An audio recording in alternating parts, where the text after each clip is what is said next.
Danger ahead. Ready yourself. Sound lingers. Please stay tuned.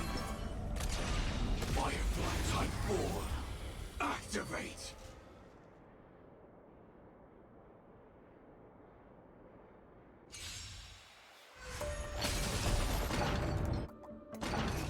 Eternal.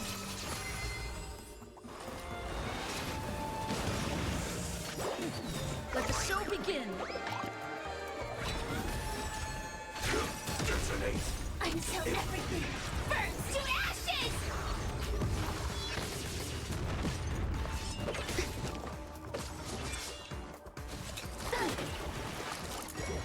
Enjoying yourself?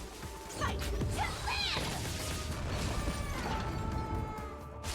Set the seas ablaze!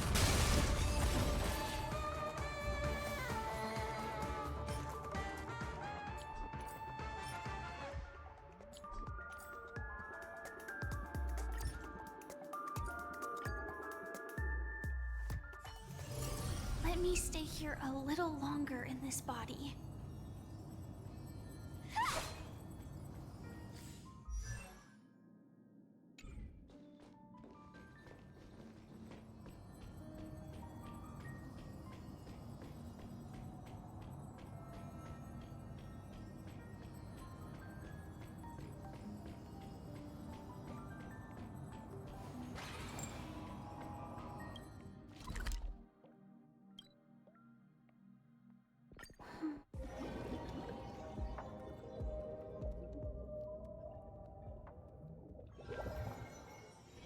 Let me stay here a little longer in this body.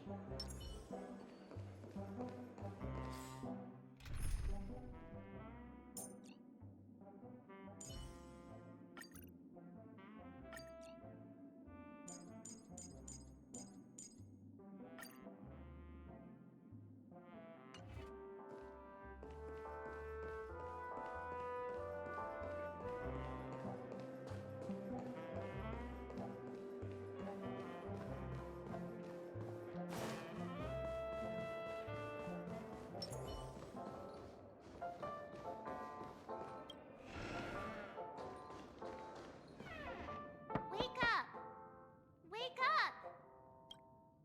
Hey! Wake up! The sun's frying your butt.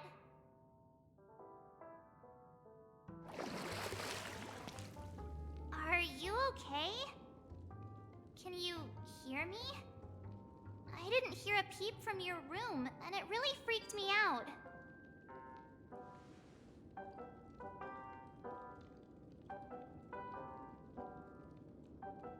What are you talking about? Are you still half asleep or something? The Order's dream is over. Even though it's been a day, I still break into a sweat when I think about it. Our trailblazing expedition almost ended in Penacony. I'm so jealous that you got a good night's sleep. I was traumatized and too scared to even close my eyes. I thought if I fell asleep, I'd never wake up again. The Stellaron was sealed while you were sleeping. The ordinary people in Penacony have no idea what happened. They just feel like something's missing from their memories. The family's official statement was like, "The Charmony Festival was attacked by an unidentified Stellaron and came to a halt." After all, they can't just reveal the truth about the Order. Now, all the major lineages, except for the Oak family, are dealing with the aftermath. The family has invited the crew to the Radiant Feldspar as witnesses for an important meeting. Everyone's waiting for you, so hurry up and pack. We're leaving as soon as you're ready.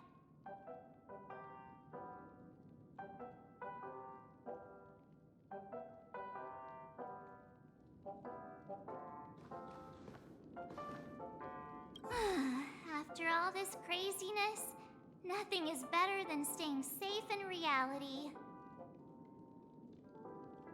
It's a massive airship, and it's awesome! I heard it's never shown to the public. Only VIP guests of the family get to board it and enjoy the breathtaking views of Penacony. The Iris family sent us a bunch of souvenirs. fruit baskets, plus this fancy button model. After you're back on your feet, you can enjoy them all. We are pretty much celebrities on the planet of festivities now, aren't we? The Stellaron was sealed while you were sleeping. The ordinary people in Penacony have no idea what happened. They just feel like something's missing from their memories. The family's official statement was like, "The Charmony Festival was attacked by an unidentified Stellaron and came to a halt." After all, they can't just reveal the truth about the Order. Now, all the major lineages, except for the Oak family, are dealing with the aftermath. The family has invited the crew to the Radiant Feldspar as witnesses for an important meeting. Why the sudden interest in that? Well, I was dragged into the sweet dream. I felt a cold tentacle diving into my memories. But something else was there. So the tentacle suddenly disappeared. And then I dreamed about stuffing my face with delicious food and going on a shopping spree. Sunday didn't seriously believe that was the life I wanted, right? Breaking free from that cheesy illusion was just a piece of cake. Yeah, let's go. We've got some time before we board the ship, so let's catch up with everyone at Dream Jolt Hostelry.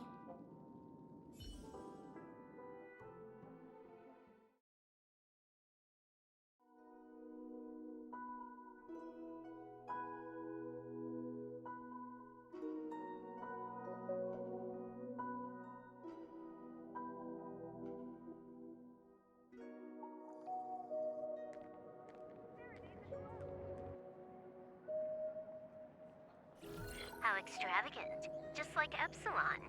How was it? Did it live up to your dreamscape expectations? You already asked that when we first got here. Yeah, and you said no back then. But after all this madness, I'd say you've grown fond of it. But just a heads up, you're still on the Bloodhound family's wanted list, so keep a low profile. And this time, it's Firefly in the picture, not Sam. That's gotta be a whole new experience for you, right? Indeed. In Kafka's words, that's also a missing part of my life. Still, it'd be quite inconvenient if I can't move freely. Could you help me out, Silverwolf? I knew you'd say that. Don't worry. I've hacked all the systems and left no trace. Don't do anything that may draw attention, and don't talk with guards. They might recognize you. Keep these 2 points in mind, and you can go wherever you want, unbothered. Thank you. No problem, Miss Samuel. I love this fake name. Now that we're done here in Penacony, what will you do in your free time? I hear the Genius Society is here. How about we go stir up some excitement? Well, you know my script isn't over yet. I didn't bring you back to hear an answer like that. Don't worry. The script says that I'll experience 3 deaths, but also receive an unforgettable reward on the planet of festivities. How will I know if I don't try? All possibilities exist until the outcome actually happens, right? You may not realize it, but you have a bad habit. Whenever you seem to be asking a question, you've already made up your mind, and no words will dissuade you. Anyway, Kafka asked me to pass on this message. If you see anything fabulous in Penacony, get one for me too. Just swipe my card, you know the pin. She didn't specify anything, but I guess she means a dress, coat, sunglasses, or something else. You know better about fashion than I do. Sure, I'll keep an eye out. There's tons of options at OT Mall. Do you think she'll like trinkets, like hair accessories or brooches? Those sound more like something for young girls. Maybe you should keep them for yourself. Oh, by the way, Blade didn't explicitly say it, but I think he was trying to say something like, temptation will show up again in Penacony. He's always so subtle with his words. Got it. He was just worried about me.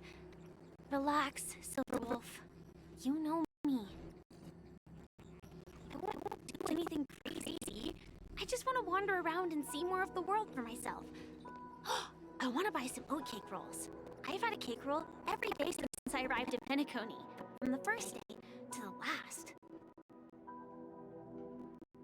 But today, I'll buy 2 and give you 1. And if you don't like them, I'll enjoy double the pleasure. Or I can bring one to Kafka, as she never refuses. Or maybe I'll give it to Blade. He'll appreciate it. That's not written in the script, right? But as you see, I have added new footnotes to my destiny.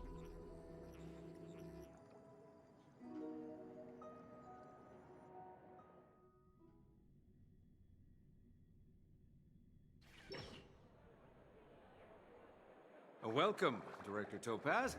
The family ambassadors are still inside making preparations, but the big boss hasn't arrived yet. It'll be a while before the conference starts, I'm afraid. Huh. Quite a spectacle. The family really knows how to make things look impressive. I thought they would choose a more formal and low-key location for the conference. I didn't expect them to go with a luxury airship. About this, Director. I've asked around. This airship, named the Radiant Feldspar, belongs to the Alfalfa family. This conference between the IPC and the family will have a direct impact on Penacony's future. Such an important event should have been held at it.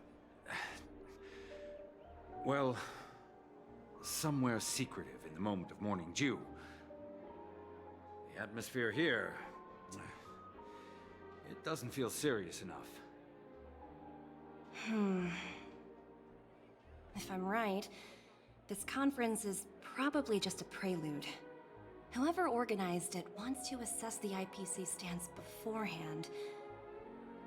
This influential figure either has their own ambitions and wants to reach a preliminary agreement, or they plan to put pressure on us to make us back off.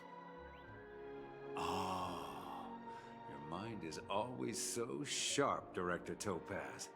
And when the big boss arrives, please remind her to be cautious and watch out for any traps. Thank you for the reminder, but I don't think that will be necessary. When she's at the table, it's the others who need to be cautious. Just tell everyone on our team to stay focused on their tasks and not worry about the negotiations. Oh, got it. I'll do it right away. Oh, and one more thing. Don't call Miss Jade Big Boss in front of her, or there will be serious consequences. I mean, really serious. Got it. Thank you for the reminder, Director.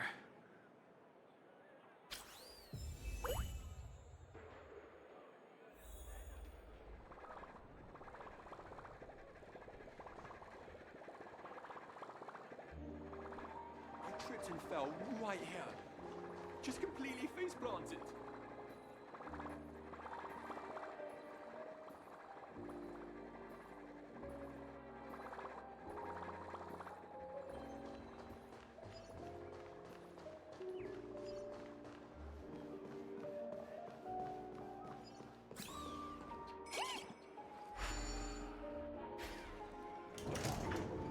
None of the important figures have arrived yet. Huh. Looks like the conference won't be starting for a while. Such a bustling place. I think I'll take a little walk around.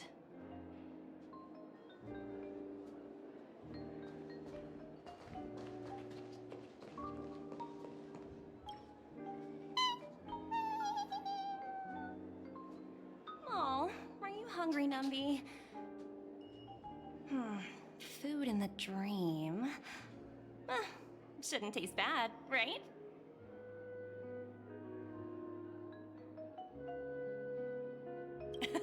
Numby, catch!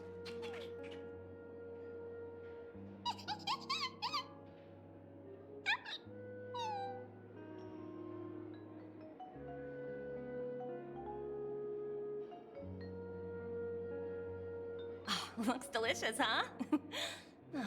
I should have taken a bite first.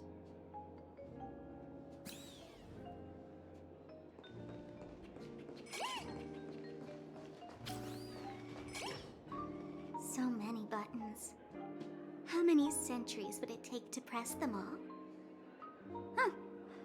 Didn't expect those pooches to actually recycle them all. Huh? What are these?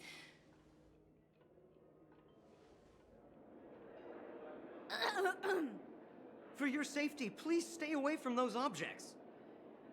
For my safety? Are these buttons something dangerous? Not exactly. Lately, there's been a prankster in the Sweet Dream who's been handing out strange button devices to anyone he meets. According to those involved, he said something like, "Just press this button and all of Penacony will explode!" Luckily, no one believed him. Still, the Bloodhound family collected these buttons just to be on the safe side. Where's that prankster?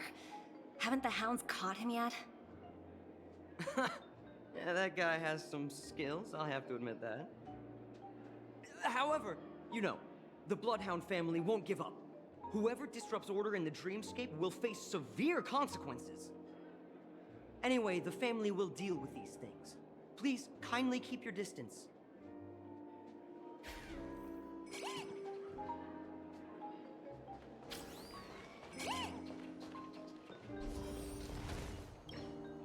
Greetings, madame. What can I do for you?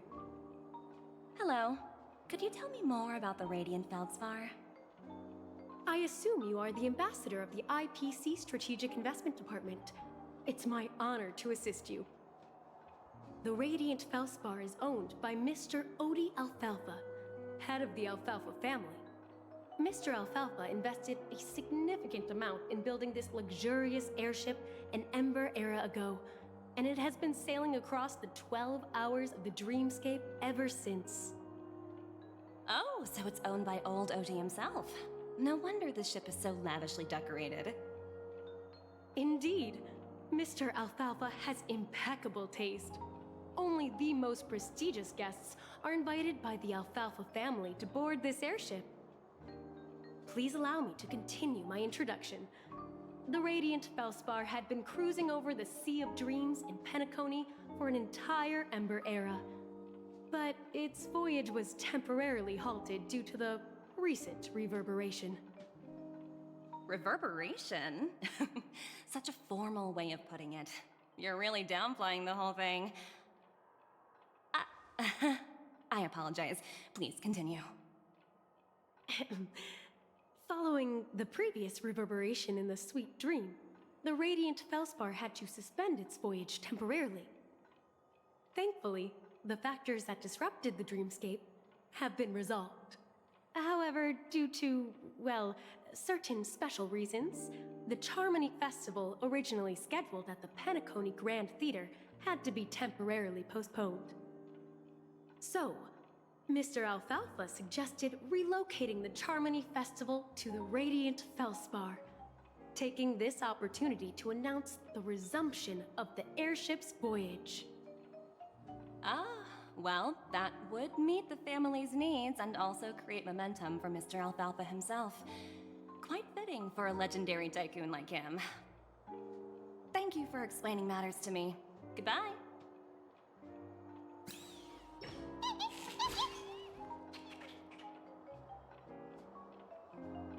Hello? The Talent Motivation Department? Again? Internal review? Will it ever end? I'm working on a major project. I don't have time to squabble with you guys. The way I handled the Urillo case was approved by senior management, and all of the project logs and calls are complete. Can't you check on them yourselves? I just don't understand. Why are you so fixated on this minor case and constantly escalating it? Seriously, what's your purpose? Sounds exhausting. Why not just hang up? In my opinion, you handled that project quite well. A little ball of ice in exchange for the Astral Express's good favor. That's not a bad deal for the department. It's been a while, little Yelena. I've been looking forward to working with you. Never imagined this day would come so soon. Is there trouble? You can tell me anything. Just like old times. Ah, it's been a while, Madam Jade. I'm honored to have the opportunity to work with you. You're still so formal, aren't you? Forget about the hierarchy and treat me as your equal. No need for unnecessary titles like Madam. I'm sorry, but it might take some time to get used to that. After all, you are a senior. Well, now that we're both members of the 10 Stonehearts, I need you to be at your best. Especially since the upcoming negotiations leave no room for error. As sharp as you are, I'm sure you've figured out the true purpose of this conference, right? I believe old Oti has taken it upon himself to test our limits before the official negotiations between the IPC and Penacony. That's true, and it works in our favor. Do you know why? If we can reach some sort of agreement with old Oti beforehand, and gauge our opponent's boundaries, our future negotiations will go much more smoothly. That's the obvious benefit. Exactly. And the hidden benefit is that as the head of the Alfalfa family, his actions suggest that the 5 lineages might not be as united as the Odes of Harmony would suggest. As long as the influence of Harmony hasn't completely permeated their core, personal desires will always have their way. Thankfully, influential figures in Penacony haven't entirely suppressed their own desires. It's similar to the power struggles within the IPC. The supposed all-for-one philosophy shared by the 5 lineages. It's just a slogan now that the Dream Master has gone. After the downfall of the Yoke family, old Oti's faction became the dominant force in Penacony. Even if we consider only the succession order, he's the longest serving and most senior among all the family heads. Yes, that's exactly why we need to handle the conference following an agreed-upon strategy. It's like playing a game of chess, where every move needs to be carefully thought out. Absolutely. The 3 steps of negotiation. Listen, test, and strike. That's what you taught me. Pretty clear. Although, you seem to have changed the order in the Yarillo case. That was based on my personal experience. I apologize for interrupting your conversation, but the family head is ready to meet the ambassadors from the Strategic Investment Department. Time to get to work. Let's prepare ourselves and meet that esteemed supporting actor. Remember, our goal is to create an opportunity for the IPC to enter Penacony. Aventurine has already made a small opening, and you and I, we're going to tear it wide open.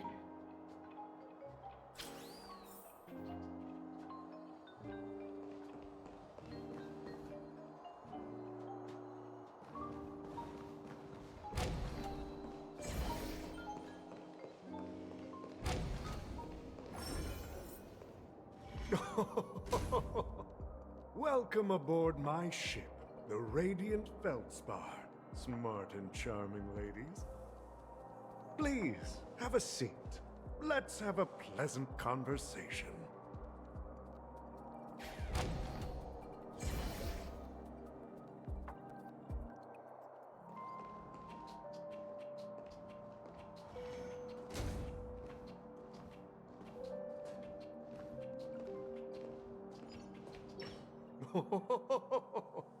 Welcome aboard, my dear ladies. Forgive me for any lack of attentiveness that might have led to a lengthy wait outside. No problem at all, Mr. Alfalfa. It's my honor to meet you in person.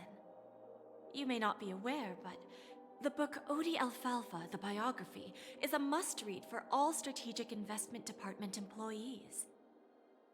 After all, to many, you are the legendary figure who single-handedly built the Penacony economy. I expected no less from the 10 Stonehearts from the Strategic Investment Department. You're definitely skilled in the art of conversation. I always enjoy talking to smart people because we don't have to beat around the bush. We can just get straight to the point instead. Since I invited you IPC ambassadors on board, I'm sure you've figured out the topic I'd like to discuss, yes? The future of Penacony, if I'm not mistaken. Precisely. Those few words represent a terribly complicated situation indeed. Let's take that golden-haired guy who's not showing up, for example. He put in great effort and almost got himself killed. But what was it all for? Wasn't it eventually to create an opportunity for you IPC to regain control of the precious Astana? The wisdom and experience you've accumulated over 10 Amber Eras are truly impressive. Let's assume your assumptions are correct, Mr. Alfalfa. How would you respond to the IPC's actions? I appreciate your composure, Miss Jade. You must have witnessed much in your worldly experiences. However, perhaps you don't know much about Penacony. Old Oti won't sit idly by when faced with a greedy wolf.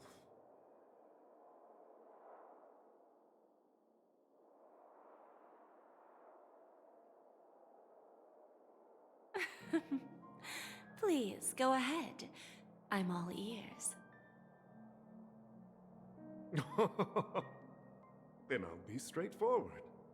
I requested this meeting before the official conference to dissuade the Strategic Investment Department from trying to lay a finger on Penacony.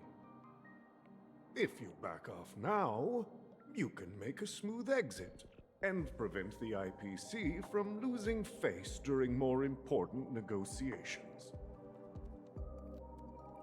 One of our P-45 executives was attacked and nearly killed in the Dreamscape. The IPC can't simply ignore this incident. Moreover, considering the turbulence during the Charmony Festival, Penacony's credibility has taken a hit in the public's eyes.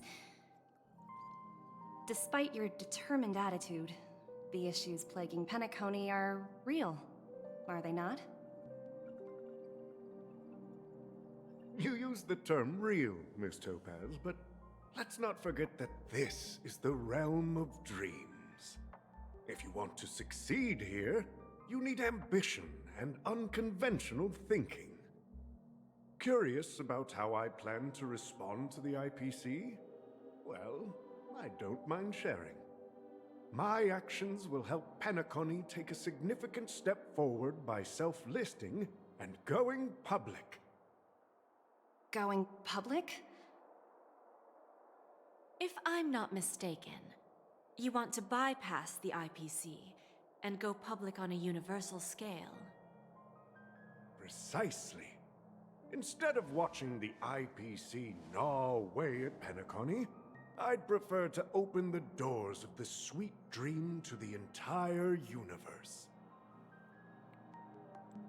Starting today, anyone in the cosmos can become a shareholder of the Land of the Dreams. This is the path of harmony I'll choose.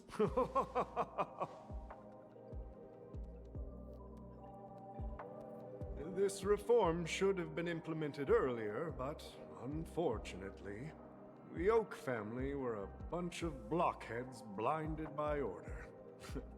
Their level of intellectual flexibility doesn't even come close to an old fellow like me. thanks to the little reverberation earlier, the biggest obstacle between me and my reforms has been eliminated. The Alfalfa family will publicize the financial results of Sweet Dream Paradise, so that the entire universe can see that despite the catastrophe, Penacony still holds immense potential and opportunities, and that the family remains confident in its future.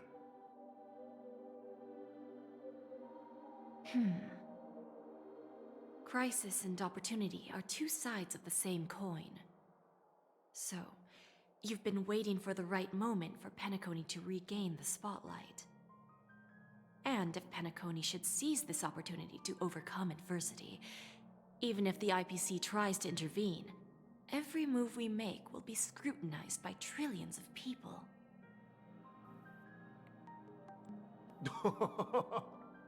Now I'm convinced that you've indeed familiarized yourself with my biography, Miss Jade. So, about your next move. Please, consider it carefully. Indeed. We need some time to digest such a wealth of information. I suggest we conclude the first half of our conference, Mr. Alfalfa. Please allow Topaz and me to confer privately for a few moments, and to respond on behalf of the IPC later. Of course. Take your time, dear ladies.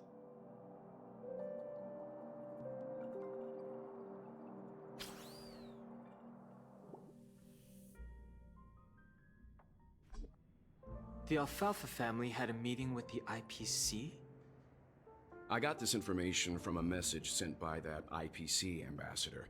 He said it was to return the favor. It's not hard to imagine. Penacony today is pretty much like the frontier prison it once was, with external forces casting greedy eyes and the undercurrent of order lurking within. Instead of falling into a situation where they are plagued by both external and internal threats, Penacony would rather take a step back and invite the IPC to negotiate at the table, ostensibly to cooperate, but in reality, to secure more opportunities for their own survival. Well, no wonder they sought the mediation from the Astral Express. In your opinion, who should we stand behind? I don't think the followers of the Harmony are completely innocent victims in all of this.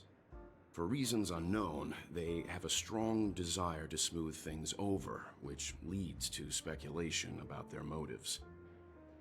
If either the family or IPC were to assume full control of Penacony, it would return to its previous illusory dream of hedonism, and the efforts of those previous nameless would once again go to waste. There you are. Did you rest well? I didn't disturb you since you were in a deep sleep.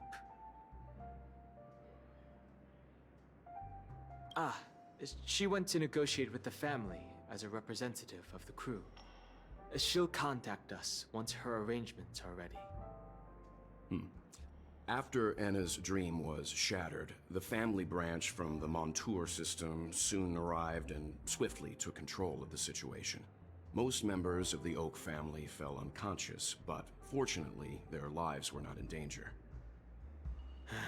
The mastermind behind the plans was confirmed to be Gopher Wood, the previous Dream Master. But by the time we arrived, he was dead already. He'll face a trial. As for further details, the family would rather not disclose them. Ultimately, the public perceived the incident as an attack by evil forces targeting the Charmony Festival. They believe the family failed to safeguard the Sweet Dream, significantly eroding their credibility in the process. While quite different from the truth, this appears to be the outcome with the least impact. After all, you don't know who's awake and who's pretending to be asleep. Well, they'll open their eyes in the face of danger. Once the danger subsides, they'll embrace the sweet dream again. Here's a toast, with 3 glasses of Glory of the Trailblaze to all of you. Yeah, it's good to see you all again. Although we might be saying goodbye again after this reunion. When will the Astral Express leave Penacony? We'll stay a bit longer, but not too long. So, this is our final meeting then? If this is a farewell, then it seems to be missing something. Music? Atmosphere? Maybe a special drink to honor those who are not here. Let's see. The mixed drink should be solemn, dignified, and unique, as we'll use it to pay respect to those fallen heroes. To the Nameless, resting in peace, and to Gallagher.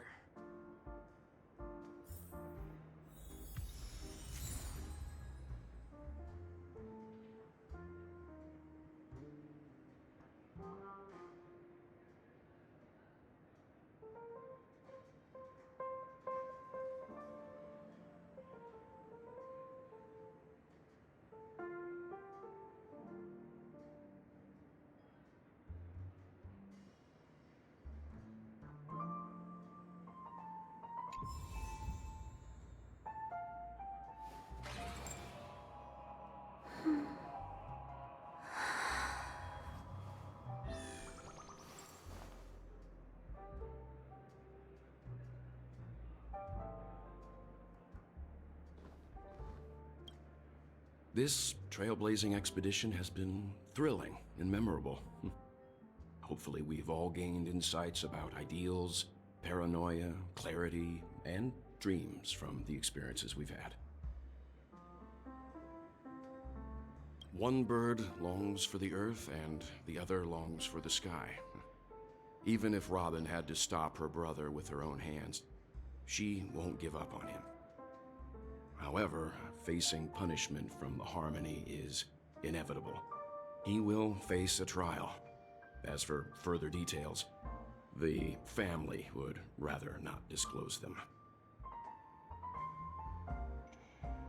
Since the family took up residence in Penacony, the Order has been hiding in plain sight under the guise of the Oak family, using the Stellaron's power to strengthen their hold on the Sweet Dream, which eventually resulted in disaster. That's the claim the family makes. Whether they were truly unaware of all this is a delicate matter. Venturine's efforts finally earned the IPC a seat at the table. As a result, a more senior representative arrived in Penacony and initiated negotiations with the family. As far as the Astral Express is concerned, the IPC will make for an invaluable ally during the negotiations to prevent Penacony returning to its former ways. Well, it was somewhat surprising. In that dream, I returned to my homeworld and reunited with my long-lost friends.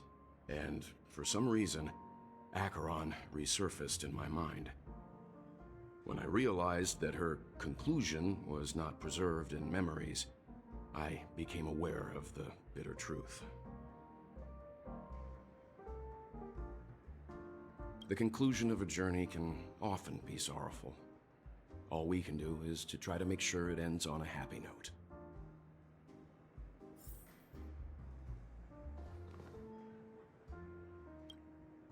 It's rare for all passengers to leave the Express together during a trailblazing expedition. But for Penacony, it seems most appropriate. Given the conductor's presence, there's no need to worry about it. However, it's crucial that we soon return to inform Pom Pom about the Nameless. In my dream, the Express stopped at many places, and passengers came and went. However, the 5 of us were always present, and the journey seemed never ending. perhaps this could be a deep-seated desire inside me. And upon realizing this, I knew it wasn't real.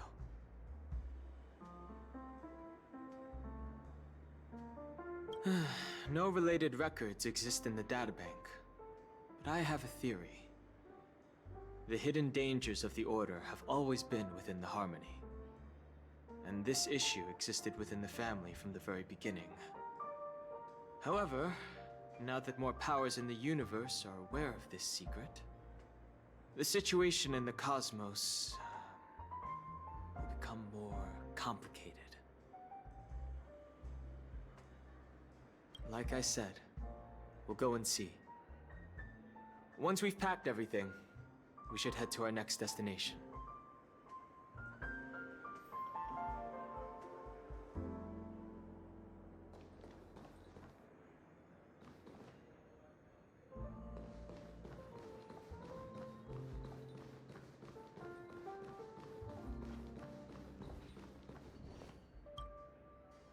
Guess what?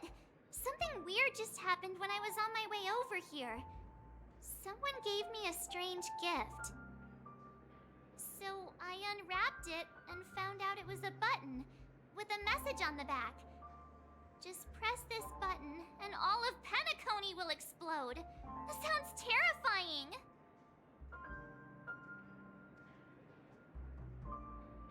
But who would launch such an obvious attack? They just want to stir up chaos. By the time I turned around, the person had already vanished. So I handed it over to a nearby hound. I heard there were many similar reports before the Charmony Festival started. I'm really worried about the future of Penacony.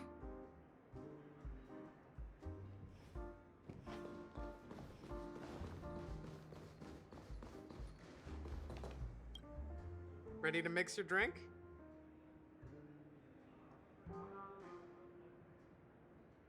I'm not sure. I haven't seen him since our last meeting at the lounge. Come to think of it, he always did come and go quietly. We used to discuss everything here. But every time he'd leave, I'd realize that I didn't know him at all. Such is the mystery that is Gallagher. I have a hunch. Perhaps he's already fulfilled his wishes and won't be coming back. Before we start, would you like to talk to your friends? We have plenty of time. All right, as you wish. Huh. I think I have an idea about what drink to make. Would you like it bitter or sweet? It's up to you. Choose the flavor that suits you best at this moment. Drowning sweetness. One of the most challenging drinks to make. A slight imbalance in the ingredients can result in an overwhelmingly viscous sweet taste. However, with the right ratios, you get a uniquely sweet drink with a lingering aftertaste. Not a bad choice. Let's start mixing.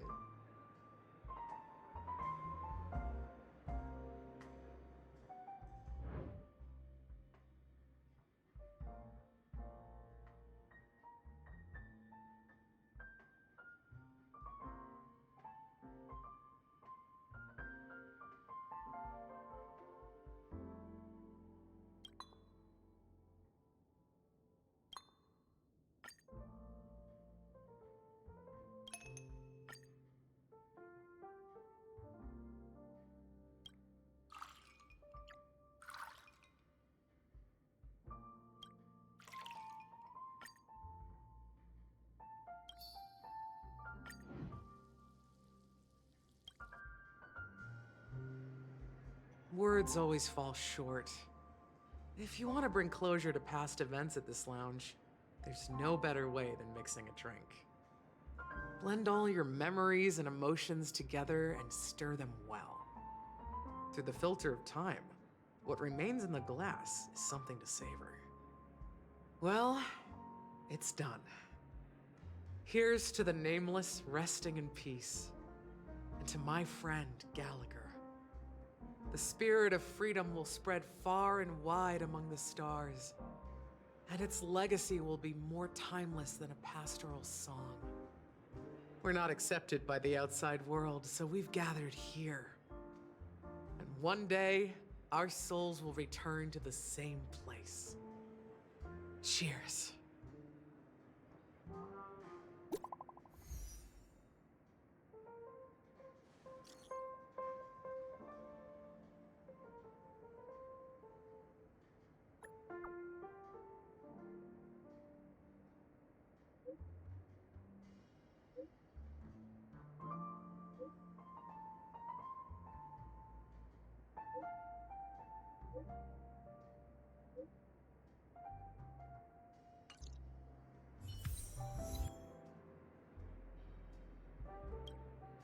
Oh, are you leaving?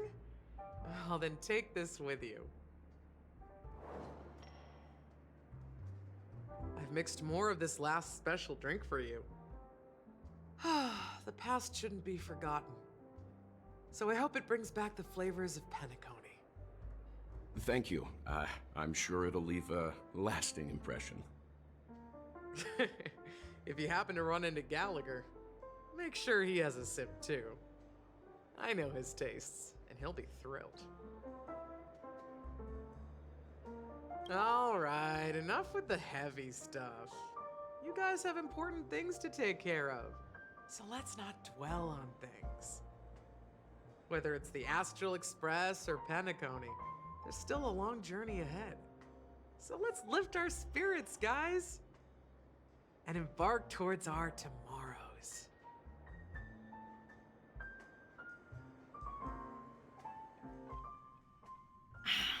Old Odie is a tricky opponent. I didn't expect him to take the risky step of going public at such a critical moment for Penacony. Indeed. He's definitely bold. It's that kind of boldness that made him the Odie Alfalfa he is today. Still, the outcome is uncertain. Shouting loud doesn't necessarily carry any weight.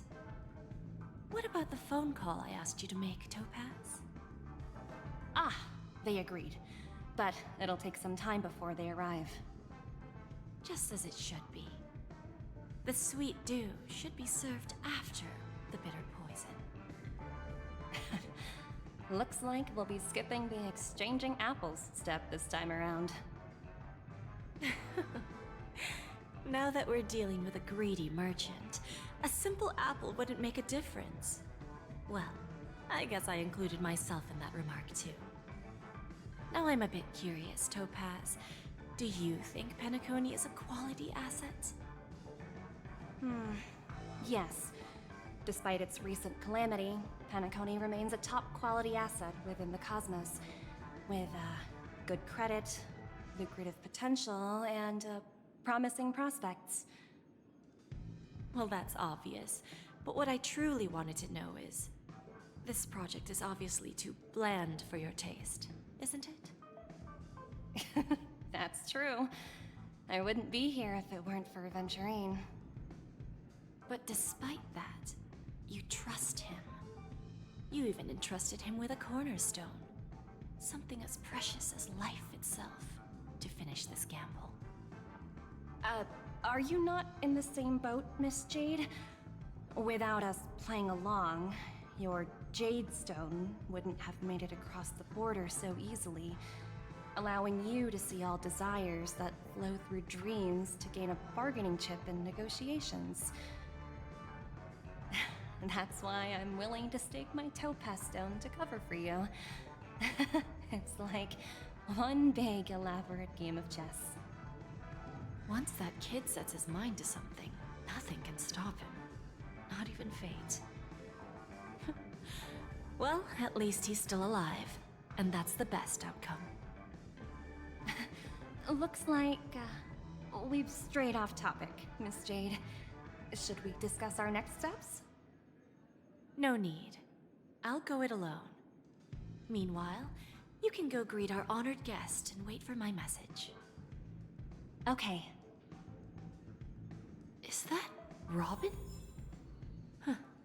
She's also here on the Radiant Feldspar.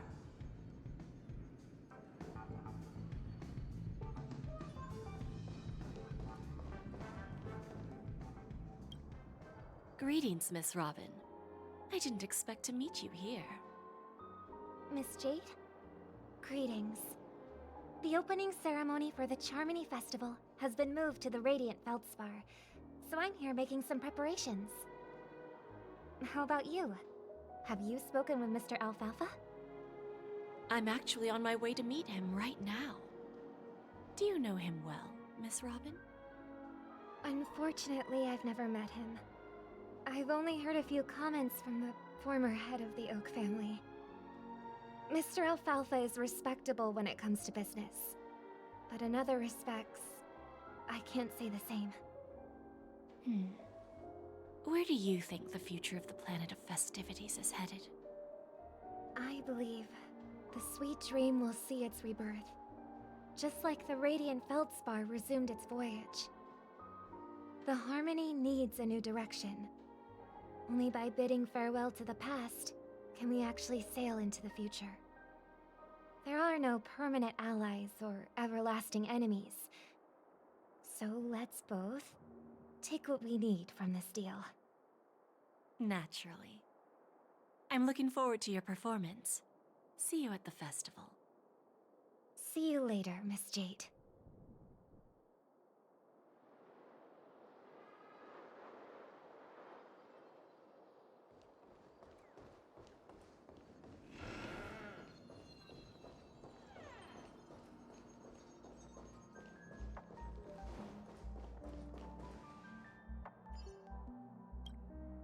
Thank you for your patience, Mr. Alfalfa. Let's continue our discussion. Figured out something already, Miss Jade? But where is Miss Topaz? Topaz has something else to take care of. You'll be seeing her later. Talks can still continue between the two of us. Is it just me, miss? Your tone sounds very different now. I need to set a good example for my junior. It's not a good habit to be too loose-lipped during negotiations, right? Now we can speak frankly and openly. Do you believe what I said, Odie?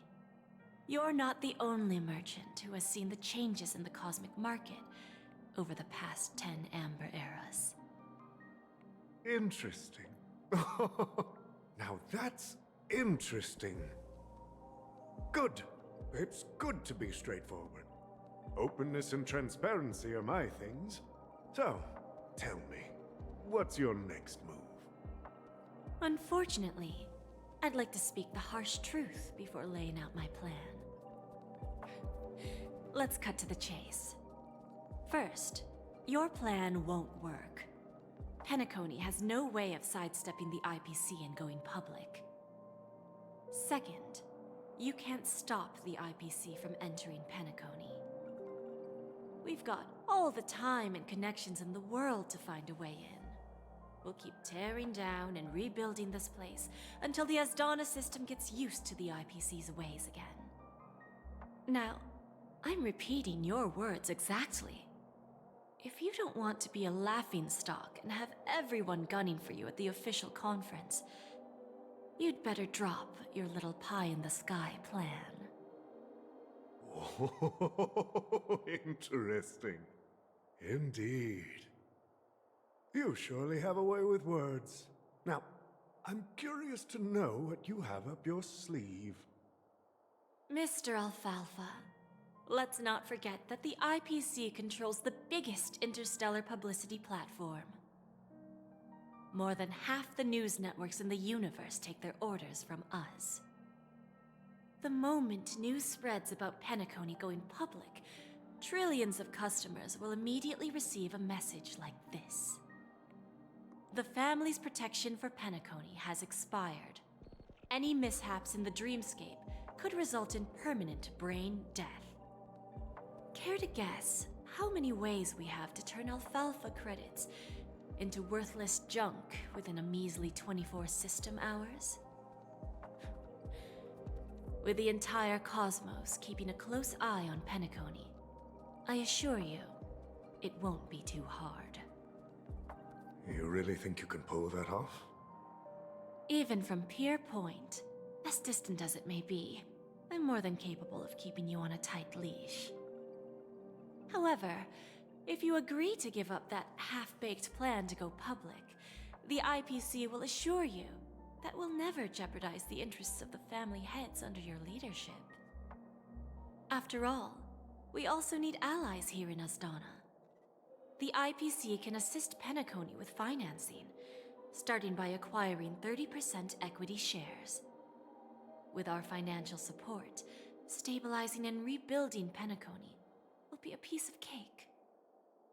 30% equity, you say? Who can guarantee you won't want more in the future? That's the brilliant part of it all. The answer is simple. No one. There are no guarantees. It all hinges on self-awareness and mutual respect. However, the board of directors will consider the interests of the family heads to some extent. You're a smart merchant, old Odie. Isn't the whole purpose of this elaborate game to showcase your business acumen and seek more benefits for the family? It benefits us if we both take a step back. And if that's not enough for you, I'm pretty sure that another goal of making Penacony go public is to expand the influence of the Planet of Festivities and attract more customers. I understand your concern, and I have a solution for that, too. Fine. Now I see your sincerity. As the head of the Alfalfa family, I don't think I have any reason to refuse your offer. However, as their chosen one, I still need one final answer. Go ahead. I'm listening. When I was a child, I heard the adults recite the tale of the ancient Ember Era, about the ascension of Shipe, the Harmony, and the downfall of Enna, the Order. The Order and the Preservation used to be close in ancient times. So, why does the IPC, as a follower of the Amber Lord, seek collaboration with the family instead of aligning with the Order? The answer is simpler than you think. It's all about credits. Everyone's favorite thing and the universally recognized currency among the stars. The IPC has the power to perpetually ensure their value. With each new world integrated into the credit system, the IPC adds another building block to its cause. Eventually, all exchanges, capital, and businesses will operate within a unified monetary system. By then, all planetary developments will be recorded in accounts with well-defined values and the ability for exchange and circulation. And the heart of everything will be Klepoth's credit. Ah, and then the IPC will be able to exert influence over everything. Our intention is to establish enduring preservation, so I'm sure you can understand. This universe doesn't need two types of order.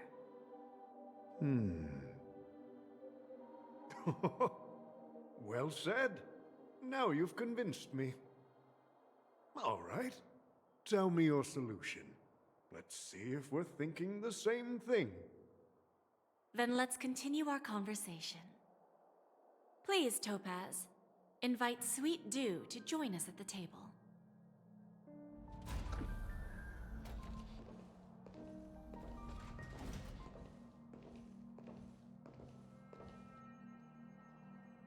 Thank you for your presence, Miss Himeko. Please allow me to introduce her to you, Mr. Alfalfa. This is Miss Himeko from the Astral Express, one of the future shareholders of Penacony. I've heard so much about you, Mr. Alfalfa. It's an honor to meet you as representative of the Astral Express. This stunning lady is the navigator of the Astral Express? It's a pleasure to meet you. I believe everyone here is familiar with the general contents of the proposal. After this round of financing, the IPC is expected to hold 30% of Penacony's shares. Then, the IPC will transfer 5% of that stake to the Astral Express and recommend Miss Himeko as an independent director to honor the sacrifices and contributions made by the former Nameless to the land of the dreams. While this decision isn't finalized yet, we are honored that everyone here recognizes the way of the Trailblaze.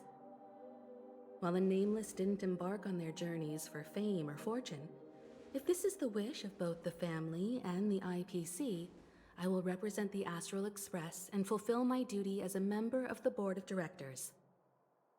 The entire crew has agreed to assist in the reconstruction of Penacony.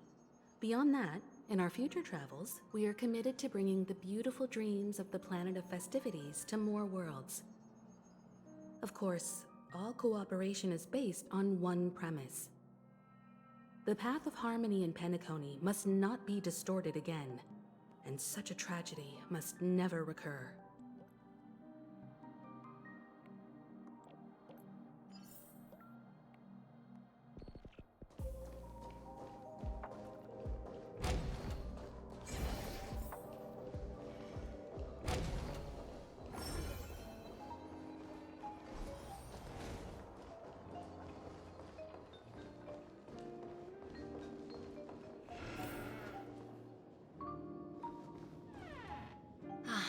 Old OT is in agreement, so the issue is settled, I presume.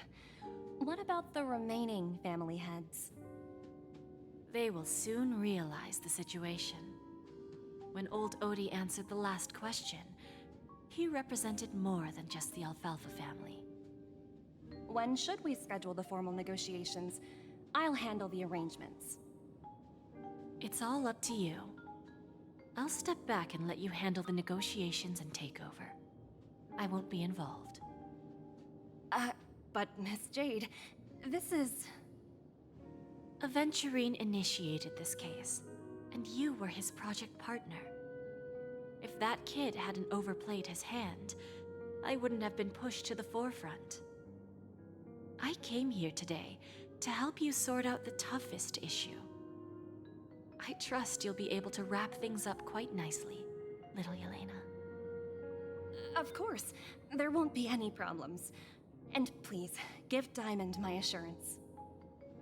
Don't worry. Diamond has always trusted us.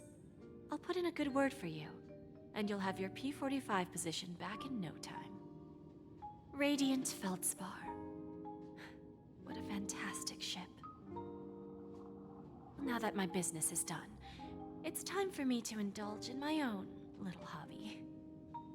Ah, you want to open a Bon and Jade exchange branch on this ship too? Opportunities like this don't come around often. Just look at the guests on this ship. They're surely holding a wealth of valuable treasures. Well, I'll take my leave. A pawn shop can't run without a boss. See you around, Topaz. I have one more question for you, Miss Jade. Go ahead. That dose of bitter poison. I'm curious as to how you found this information. I didn't find the information. It came to me. It was from a lady concerned with the future of the Harmony. In return, I've agreed to help her with something, but that's for later. We can deal with it after we leave Penacony. You see, that's what investment is all about. The seeds of opportunity are already sown. They only need a little bit of nourishment to take root. And then after, all we need to do is wait patiently.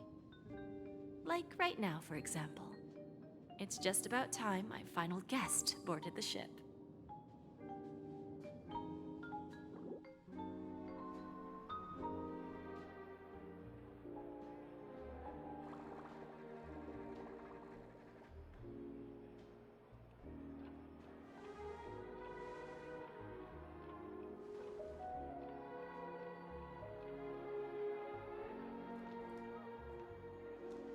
Sneaking in was way easier than I thought.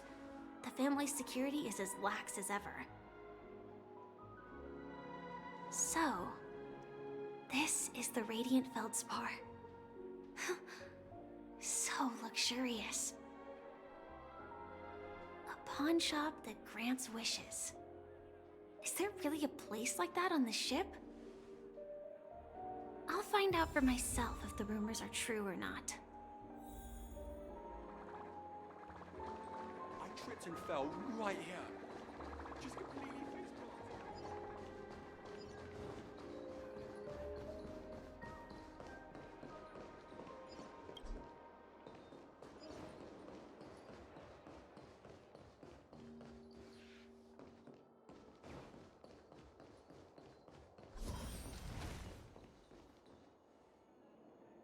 Is that her?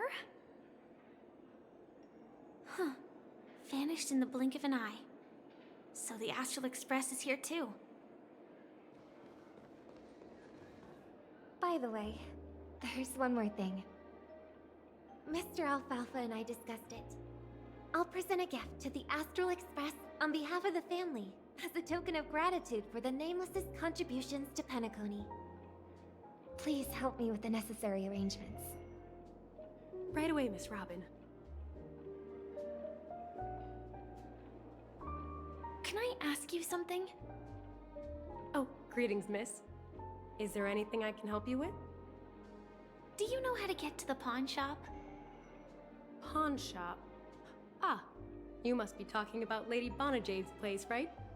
I heard she offers, special services there. I've marked the pawn shop's location on your device. Please feel free to check it out. Lady Bonajade. I think I've heard that name somewhere before. Was it from Silverwolf? Come to think of it, she disappeared after mentioning that she was going to meet with the Genius Society. I wonder how things turned out for her.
If I win, your chest is mine. Who said I was betting with you? I did. They are still a ball of fire as ever. Sorry, but I've got to find Lady Bonajade first.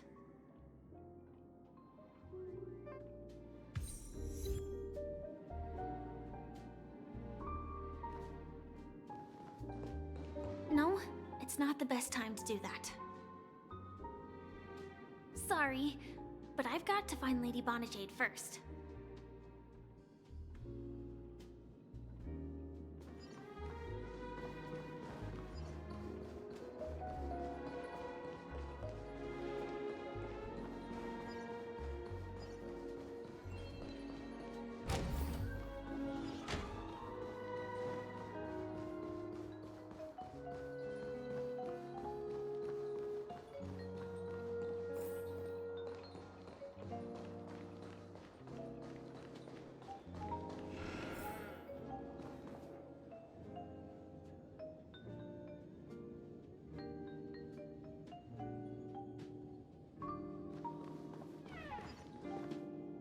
Welcome to Bonajade Exchange, Radiant Feldspar branch. How should I address you, dear lady? Just call me Samuel. Samuel. Nice name. So what do you need, Miss Samuel? And what are you willing to give up in return? I want to keep on living.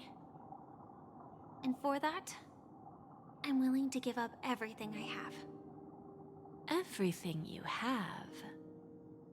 That's right. Everything. Miss Samuel, I think you'd best turn around. It seems you're not quite familiar with the term pawn. What do you mean? I mean it literally. I sense your burning desire to live, but unfortunately, you don't have anything of equal value to offer. Okay. A pawn shop that grants wishes. I see. It's just a marketing gimmick. Well, that's quite a harsh accusation. I understand you may not fully comprehend what I mean, but don't worry. I'll help you understand. Go and talk to these people. They're all customers of my pawn shop. See for yourself if their wishes have come true. Once you've done that, come back to me. I'll help you understand the true meaning of pawn and make you realize what you're missing. That Lady Bonajade feels more like a money lender rather than the owner of a pawn shop. Well, I've got nothing better to do anyway. I'll do as she says and see what happens.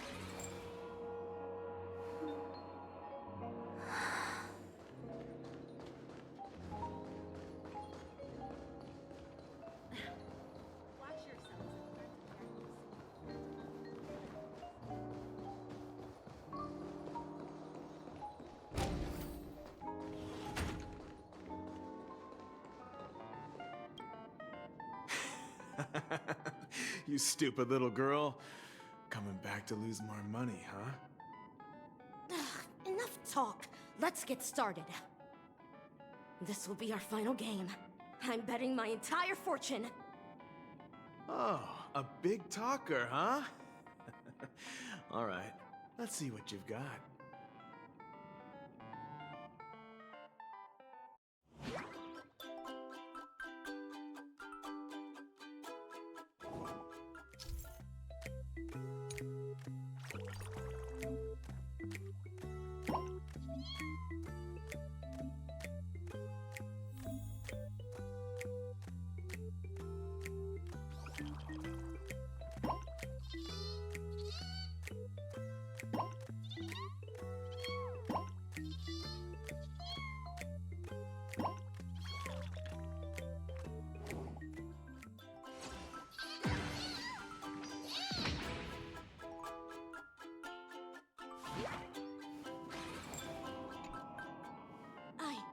I won?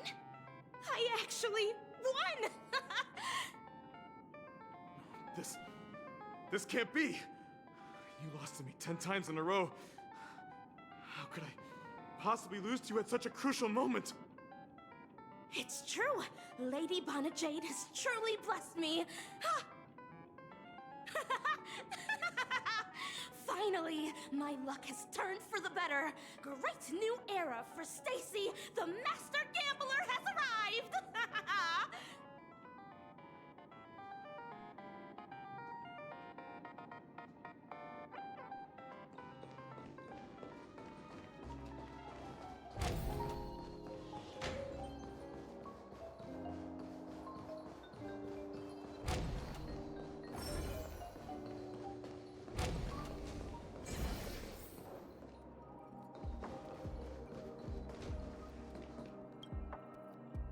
Prepared a gift for you, Dorothy. Check this out. Whoa, what a beautiful necklace. Is it made of cymophane? It's stunning. How did you know I love jewelry made of cymophane?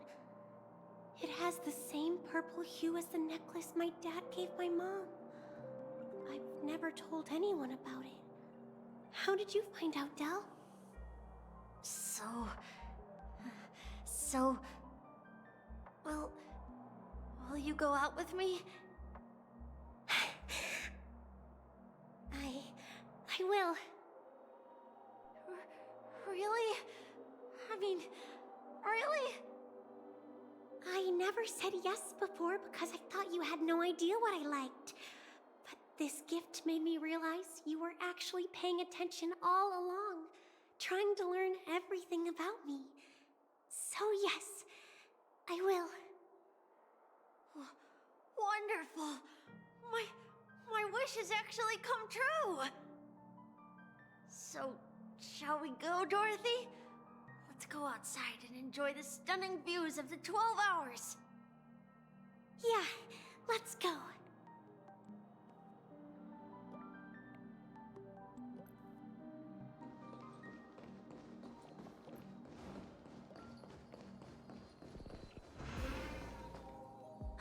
Hey, did you see that? The gray-haired one outside. Don't look around, just focus on your drink. Seriously, they look like a total lunatic. Is that her?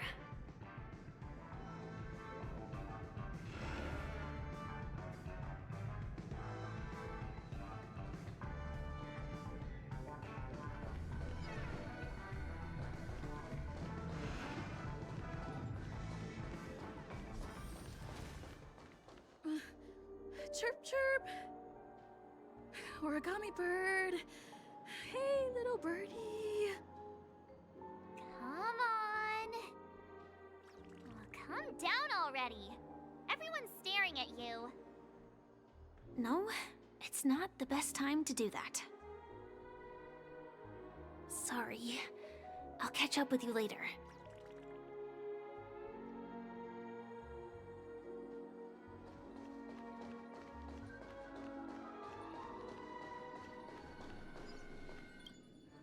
Yeah, you heard right.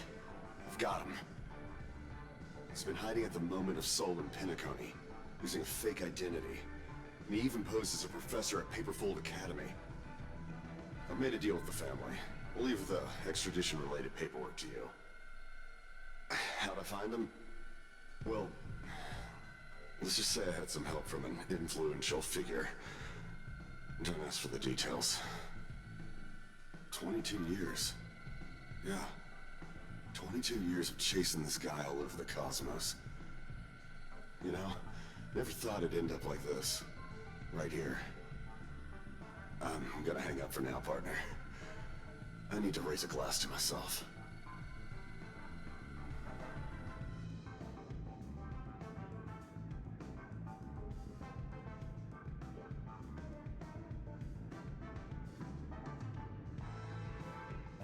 All of their wishes actually did come true. But I just don't understand. How did she do it? And what does pawn really mean? I should go back and ask.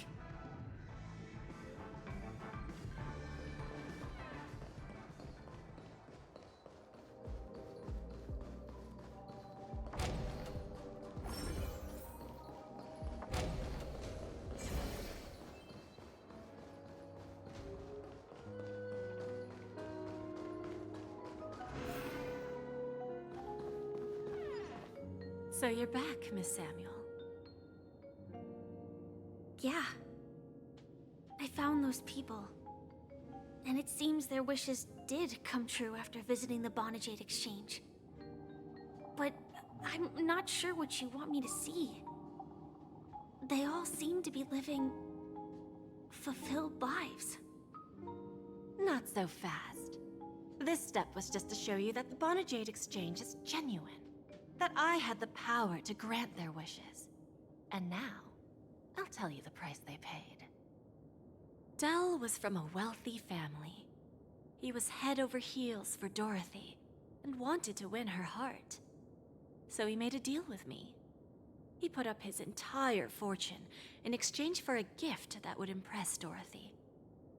It was a piece of cake for me, thanks to my IPC connections.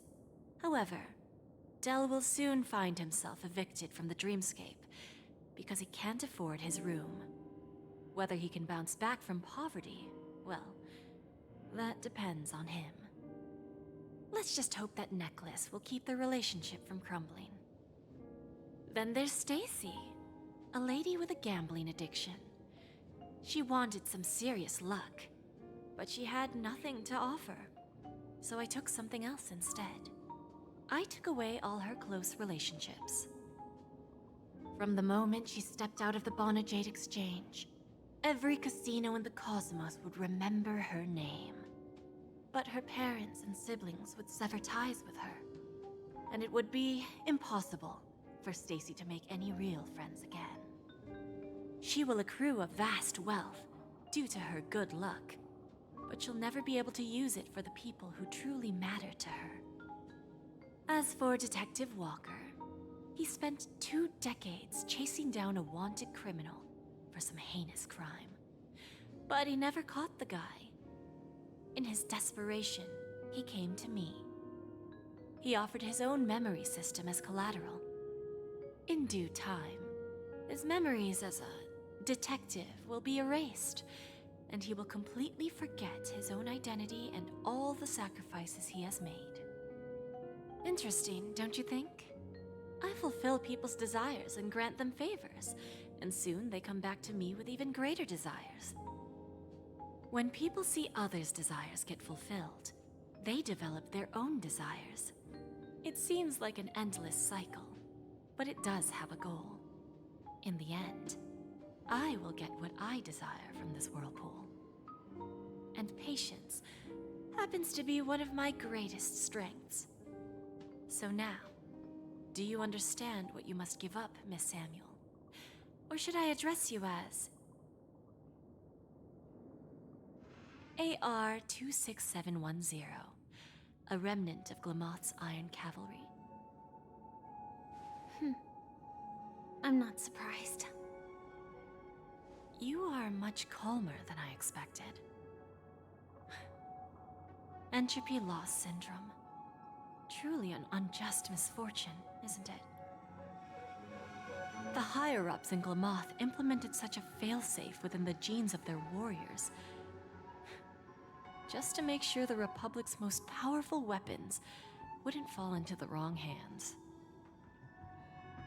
As for the price, those Iron Cavalries weren't exactly seen as regular, independent humans, so there wasn't really a price to be paid. However, you are different. You're now a Stellaron hunter, a living being named Firefly. Naturally, you want to continue your existence, but with the Firmament Front gone, the people who know the secret and can cure the disease are nowhere to be found. Are you suggesting that the IPC has a remedy? Well, there might be a silver lining. That's all I can say for now. I see. It's no wonder you said I can't provide anything of equal value. Because nothing I own holds any meaning. So, you're going to ask me to personally restrain my partners to ensure my own survival? Unfortunately, that's not quite the case. Partners. A nice way to put it. Now I'm even more curious about the Stellaron Hunters. Each of you has your own identity and a special bond with each other. It's strong and intimate, and yet it allows for independence. Just as the 10 Stonehearts follow Diamond, you follow your own leader. I wonder what they are like, and if all Stellaron Hunters are like you. Traveling on the path of finality, but struggling against your destiny. Attempting to move in the opposite direction. I really hope that one day, all of you will come and visit my pawn shop. I'll be waiting patiently for that day. Can I see this as an invitation? From Diamond to the Stellaron Hunters while keeping the IPC in the dark? Consider it more of a personal offer from myself. it doesn't represent the IPC or the Strategic Investment Department. The Stellaron hunters have interacted with the IPC, but not the 10 Stonehearts. Our paths have never crossed. As for your offer, I can pass it along to my partners. But I have a question. You know who I am. And you must know that my partner is keeping an eye on this room. If she wanted to, she could let the entirety of Purepoint know about it within a few mere seconds. What drives you to take such a risk and extend this invitation on behalf of Diamond, even if it could lead to your downfall? Simply put, you and I are the same.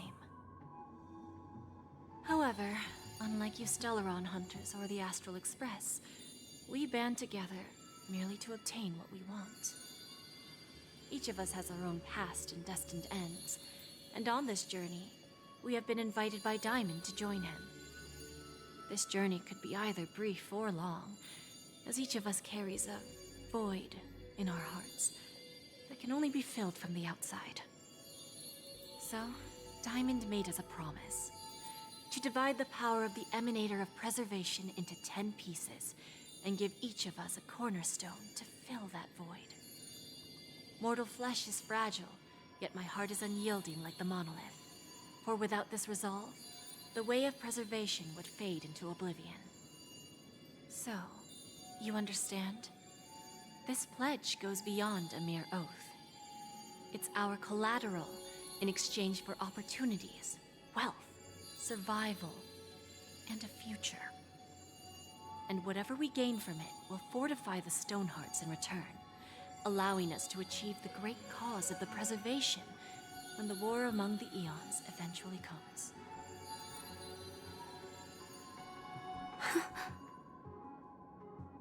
I understand. Take your time, child. You don't need to give me an immediate answer. Like I said, patience is one of my greatest strengths. If fate turns that page, our paths will cross again. It's a shame, though, that this pawn shop can't give me what I desire. My last attempt in Penacony. Well, it ends with hope.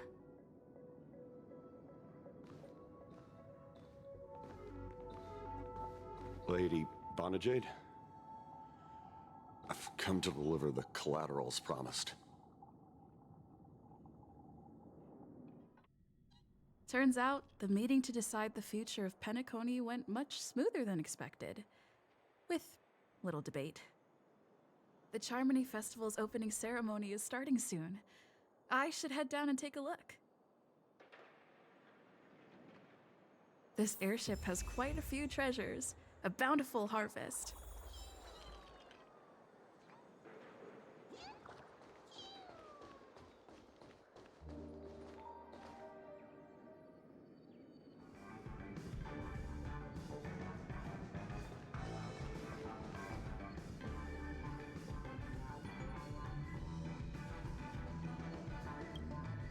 Remember, I can take you out with just one shot whenever I choose. Oh, that'd be my honor. Don't worry, I hate cheating at the table. You better. Ah, look who's here. The great hero of the Astral Express. The most dazzling trailblazer in all of Penacony. Oh, you're here too. Long time no see, friend.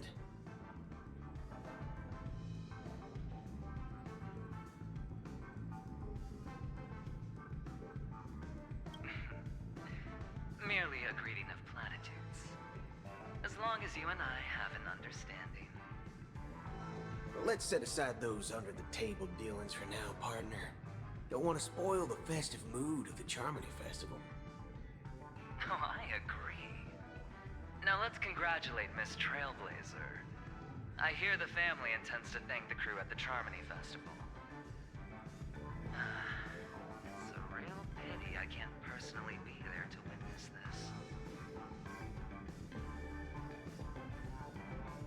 My job was just to give the IPC an opening. Other things aside, I think I did a pretty good job at achieving this. While you were at Dreamflux Reef, we were actually close by. We wouldn't have been able to dig up so much dirty information without the help of a knowledgeable friend. But that emanator didn't pull any punches. My body couldn't hold out too long. Otherwise, this would have been settled in a much cleaner manner.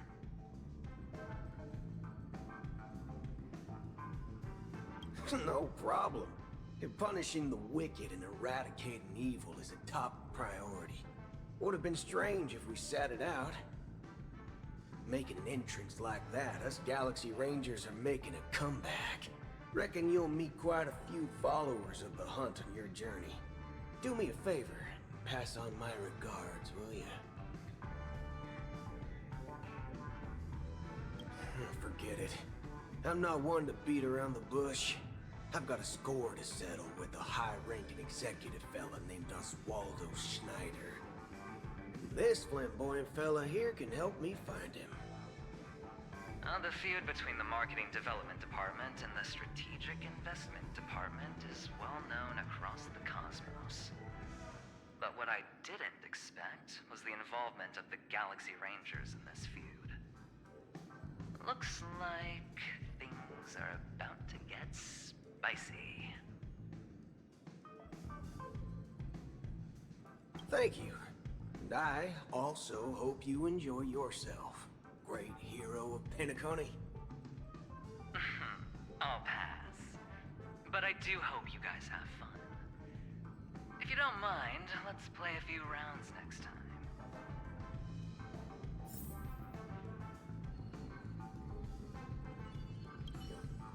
It's time to let down our hair and enjoy ourselves on days like this. I hope you can enjoy yourself to the fullest, oh great hero of Penacony.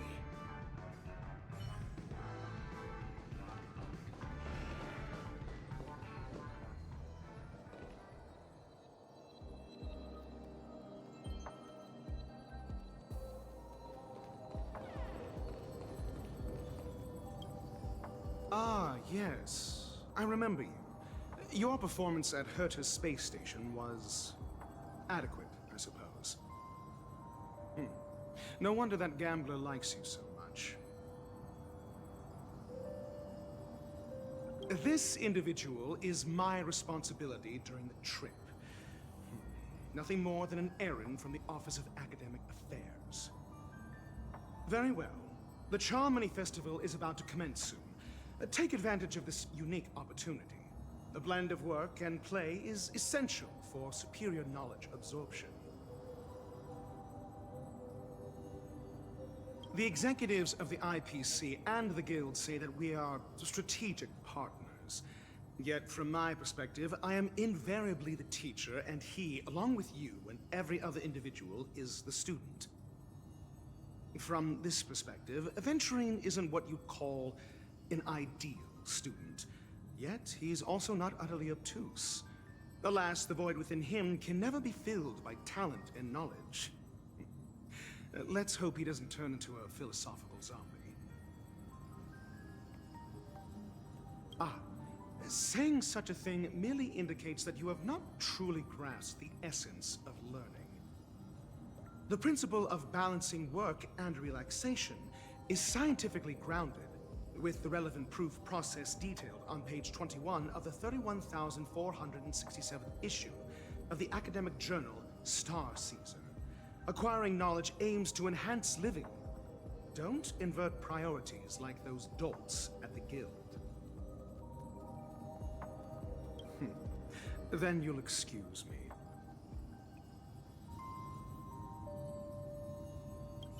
I detest noisy gatherings, as they intrude upon my thoughts. What a waste of time.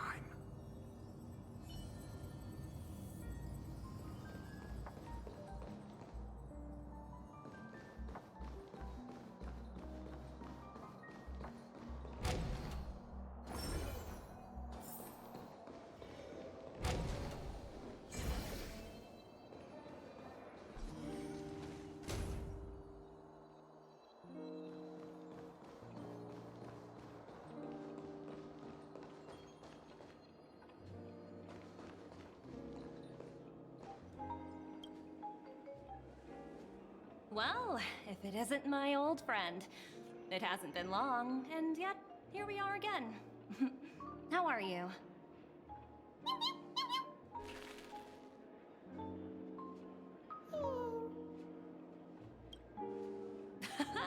That's what I thought. I heard you guys pulled off a big stunt, cutting down the Oak family in one fell swoop. Such a pity I couldn't be there, or else I would have lent a helping hand. Look how bustling this ship is. Not bad. Someday when I'm less tied up, I plan to host a grand party on my eco-ship, and you'll all be on the guest list.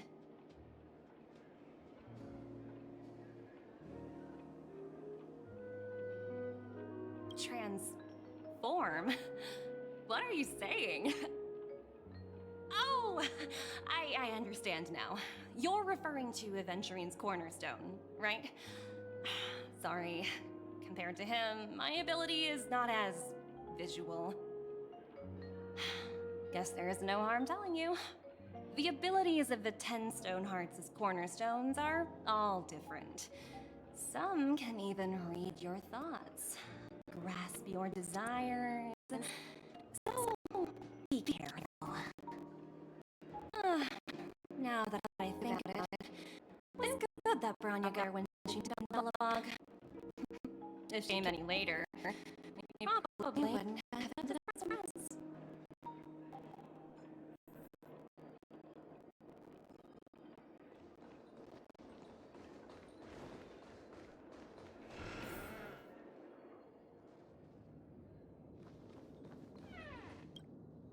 Hey there, lively lady. Welcome to the Bonajade Exchange. What should I call you? What a unique name. So, miss, what do you wish for? And what are you willing to sacrifice for it?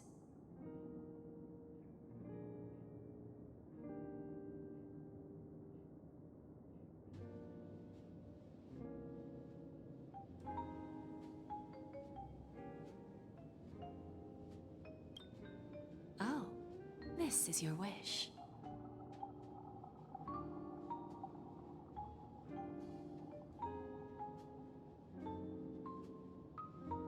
Sounds simple enough. Very pragmatic. Then, let's discuss the cost. To fulfill this wish, the thing I need is simple. The tail of an animal. Well, it's a two-legged animal with black fur, a round head, and long ears. It's omnivorous and is prone to mood swings. Most importantly, it has mastered the human language and can communicate. Bring its tail to me as collateral, and your dreams will come true.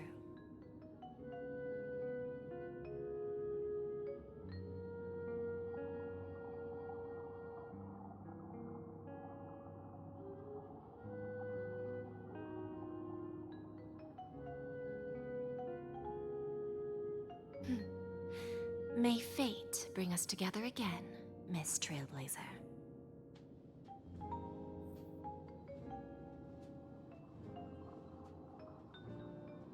May fate bring us together again, Miss Trailblazer.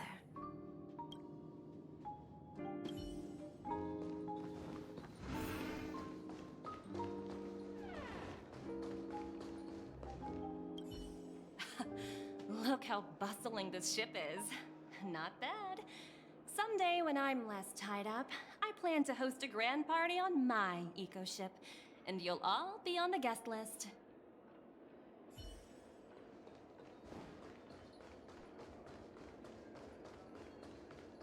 What services do you require?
The festival hasn't started. Let's take a quick break. Hi, we meet again. Who's that? It's really you! I knew I didn't get the wrong person. Yes, it's just I didn't get the chance to say hello. There's still some time before the Charmony Festival starts. Do you want to chat?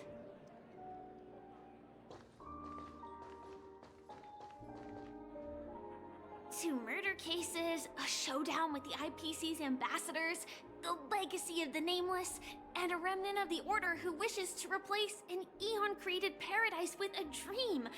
You guys even ended up shattering the dream. It's truly been quite a vacation. It's a good thing that you guys managed to overcome all those difficult problems. Congratulations!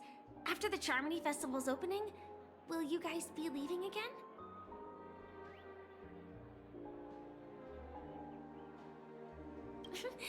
There will always be somewhere. After all, you guys are on the path of the Trailblaze. Before joining the Stellaron Hunters, Elio told me that this journey will tell me how to live on. That's all he said. As for the rest, it's up to me to find out. So, I'll pay extra attention to any leads that will let me live on. This trip to Penacony is no different. Yes, sadly I was looking in the wrong place. But I did reap some rewards. Do you know Miss Jade from the IPC's Strategic Investment Department? Bonajade Exchange belongs to her. She told me her price, but...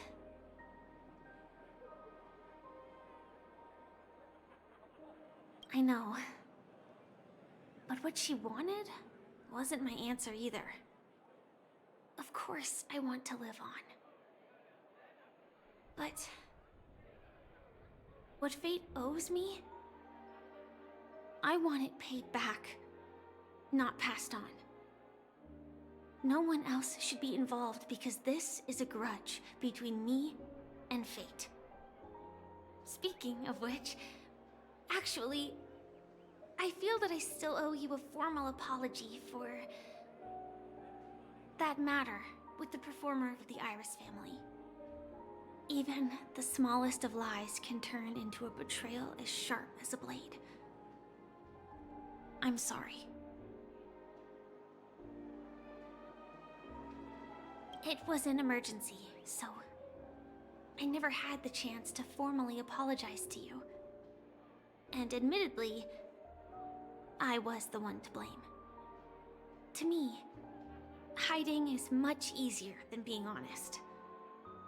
Yet, I still want to try expressing my emotions as any ordinary person would.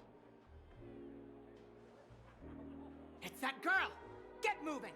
Arrest that criminal before the Charmony Festival's opening ceremony starts! I can't believe they've chased me this far. Looks like we have to say our goodbyes. Don't worry about me, just go and enjoy the ceremony. The script hasn't reached its end yet. We will meet again.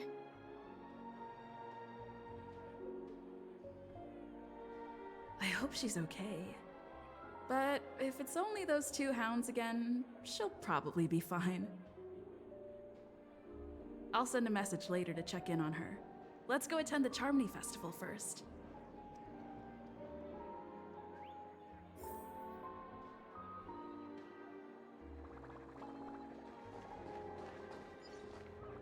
Let's take a seat here. Everything is settled. But there's still some time left. Maybe I should take a walk.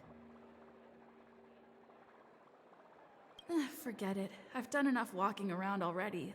Let's take a seat and rest for a while.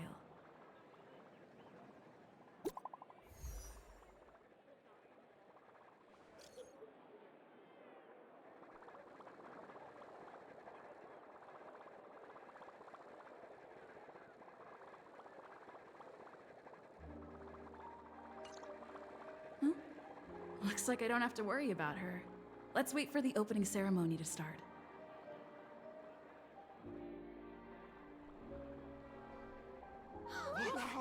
It's Miss Robin!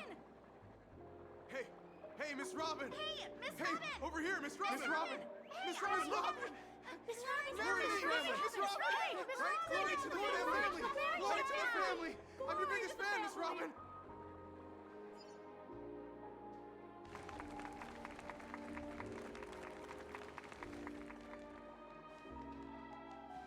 Distinguished guests, fellow family members, ladies, gentlemen, and friends from all over the cosmos. It's a pleasure to join you all in celebrating the grandest ceremony of the Amber Era, the Charmony Festival. Firstly, on behalf of the Penacony family's 5 major lineages,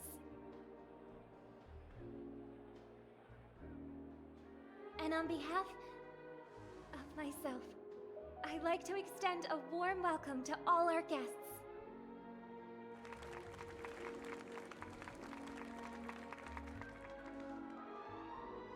As you all may have noticed, this year's Charmony Festival is far from regular.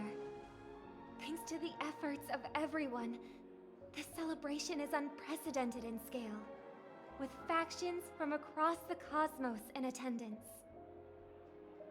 Not only that, the customary opening ceremony held at the Penacony Grand Theater has now moved to the Radiant Feldspar, the very airship you all stand upon.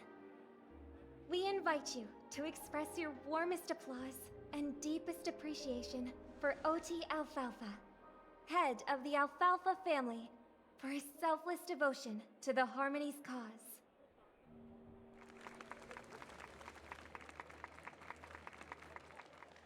What makes this festival so uniquely significant? As is widely known, the Radiant Feldspar had to halt its voyage due to an anomaly in the Sweet Dream, sparking widespread discussion in the 12 Hours. Thanks to the hard work of Penacony's internal and external factions, we've finally gotten the dreamscape back on track, just in time for the Charmony Festival. And as they say, good things come in pairs. The Charmony Festival not only celebrates this achievement, but also marks the relaunch of the Radiant Feldspar. And finally, the last reason. Does everyone remember the Watchmaker? In truth, the family has poured their efforts into this festival just to commemorate this legendary luminary. The father of Penacony, Mikhail Chard Legwork, one of the legendary Nameless who laid the foundations of Penacony. In the most bewildering times of the planet of festivities, it was he who descended from the sky with his companions, who taught us through trailblazing where freedom lies. It was also they who led the vanguard in the pioneering of the dreamscape, in exchange for what is now known as the Paradise of Harmony. It can be said that Penacony's splendid success today is deeply rooted in the trailblazing ethos the Watchmaker planted within us. Only by honoring this trailblazing spirit can we fulfill our mission and spread harmony to a broader audience. Aww, that's so nice of her. She's talking about us.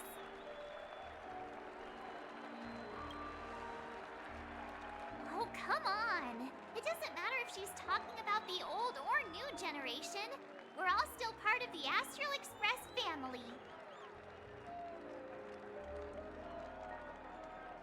And now, the Sweet Dream is back on track.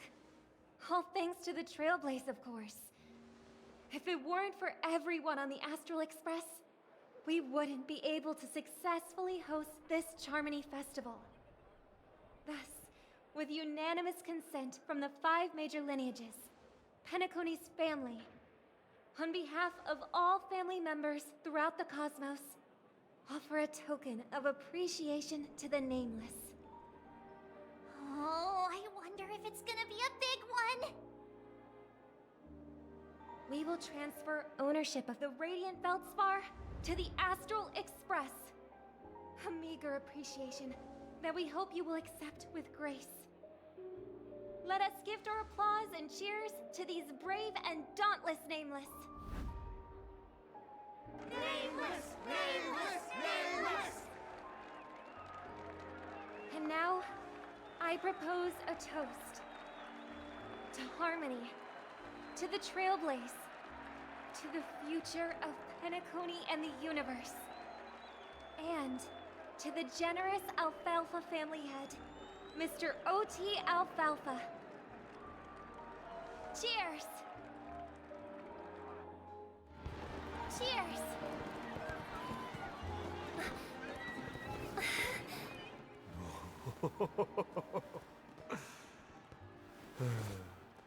To make a decision like that.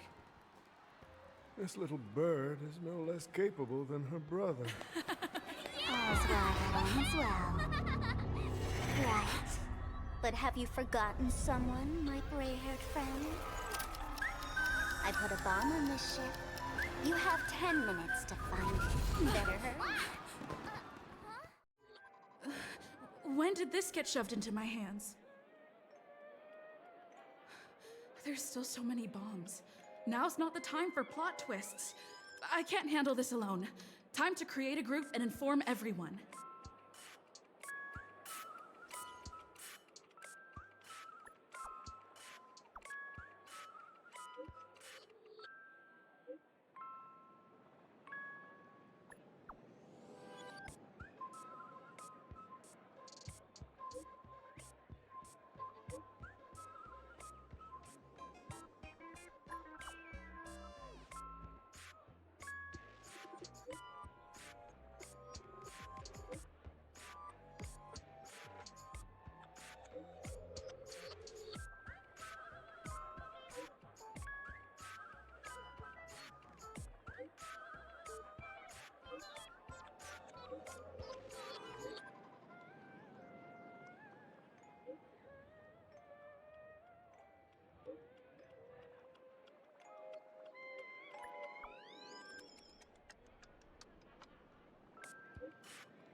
All set. Let's start following the plan.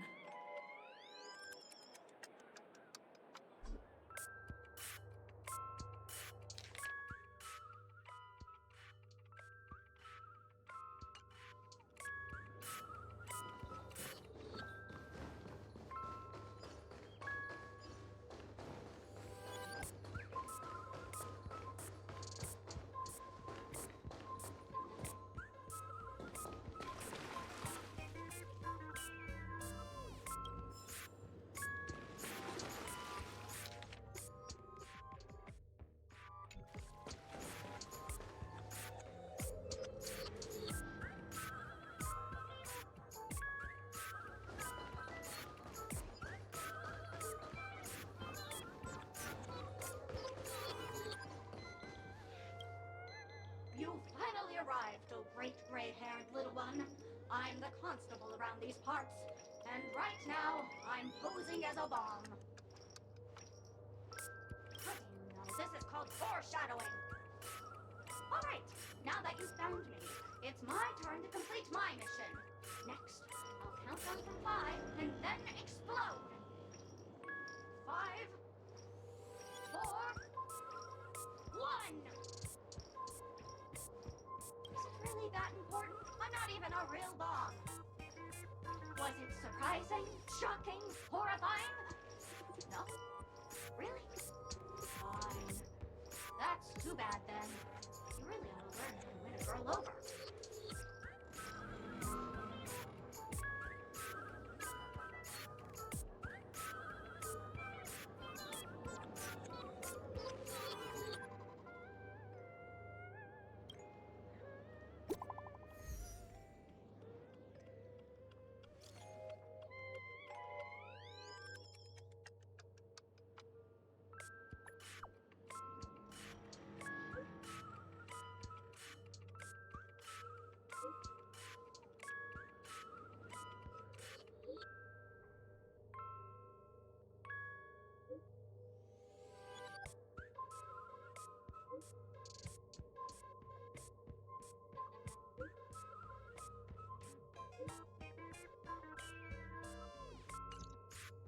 At least I made some progress. Gotta keep working at it.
We meet again. I am Penacony's famed detective. Got yourself into a pickle? I'm more than happy to help. But unfortunately, I'm preoccupied with a couple of unsolved cases. So, you'll have to wait your turn.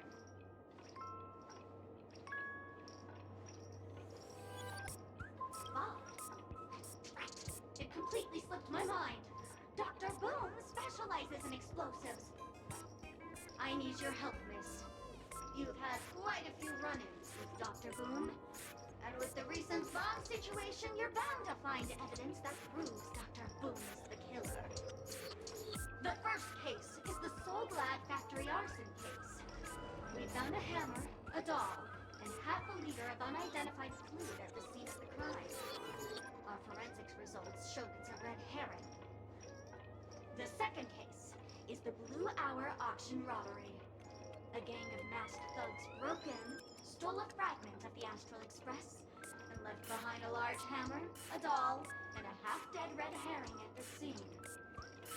Those are all the details. The way I see it, there must be a link between these two cases that will be the key to exposing Dr. Boom. I trust in your deduction. Which piece of evidence do you think is the deciding one?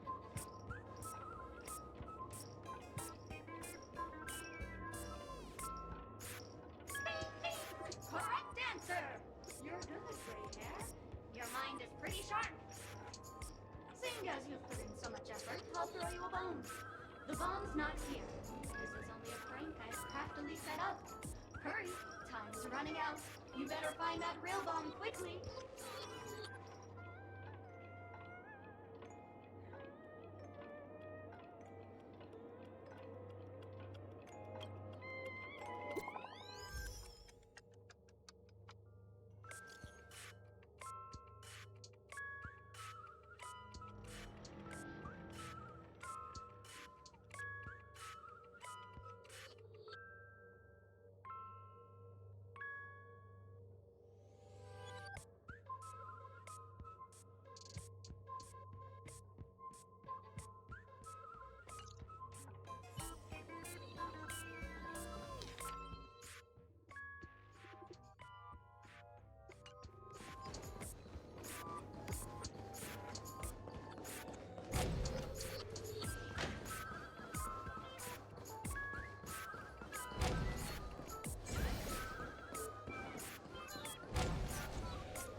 me the director doll.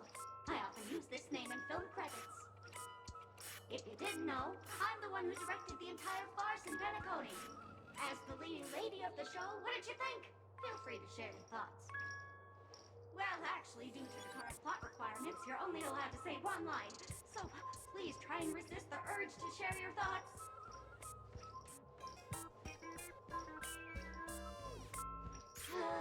It's all my fault for being duped by the masked fools. The screenplay was written by someone named Miss Sparkle. She said she graduated from Sparkle University's film directing and screenwriting program, so we instantly hit it off. Who knew that there was no such thing as the film directing and screenwriting program at Sparkle University? In fact, Sparkle University isn't even real! Ah! Sparkle!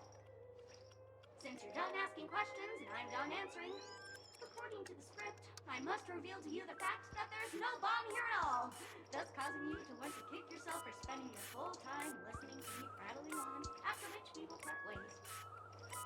But don't fret, I've also prepared a gift for you.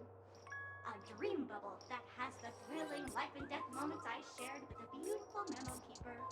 If you haven't seen it yet, you should hurry up and look for Dr. Edward.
Hello, I'm a bomb.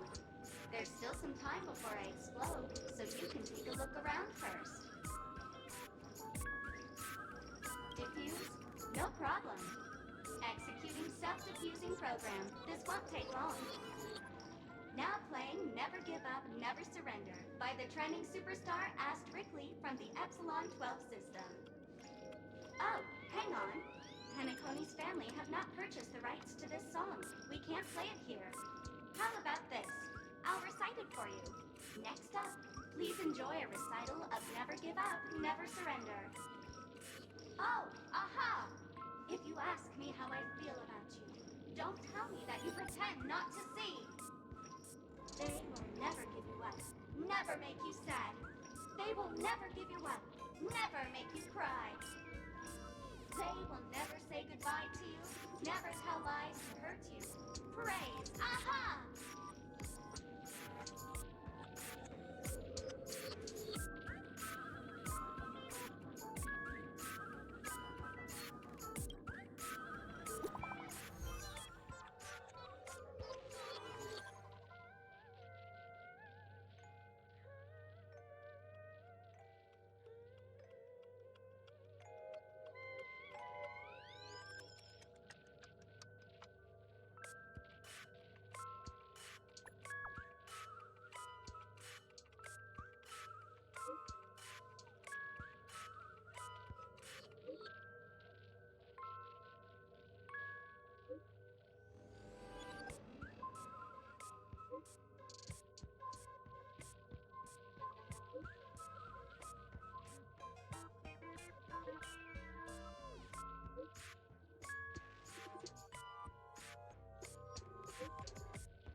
Not much time left.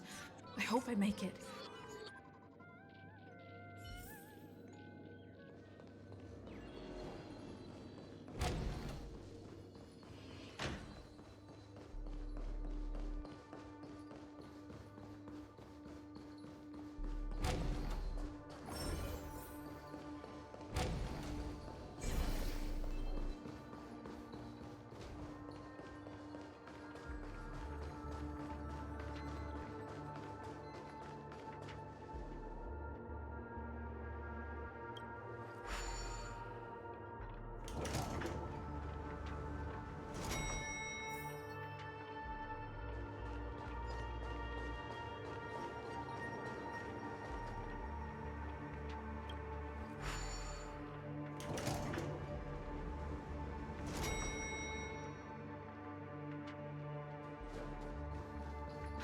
Is that a firefly? 28 minutes, 46 seconds. 28 minutes, 45 seconds. You're here!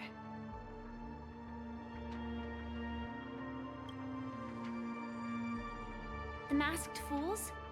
Huh. So this really was their doing. Since you're here, I'll just keep it short. Just over half an hour ago, I received a message from an unknown sender and rushed here as soon as I could. 27 minutes, 52 seconds. 27 minutes, 51 seconds. The Sweet Dream has lost the protection of the Order. If it were to blow up here, the consequences would be unfathomable. I've scrutinized it for a long time, but the bomb's design is incredibly unique, as if it's been locked by some mysterious path force. Apart from its creator, I fear no one knows how to deactivate it.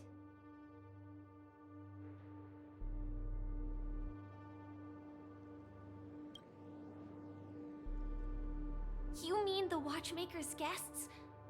That's a pity. Based on my experience, I don't think any of them can turn the tide on this situation. The Memo Keeper may be able to teleport the bomb to a deserted location, but I have found a note inside the doll.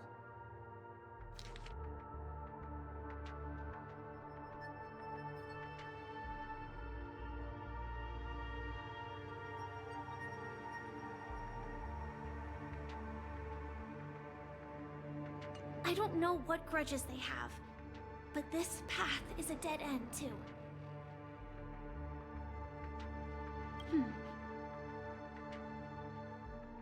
Actually, there might be another way. Do you still remember? The script said that I will experience death 3 times in the Land of Dreams. I think this moment heralds the 3rd time.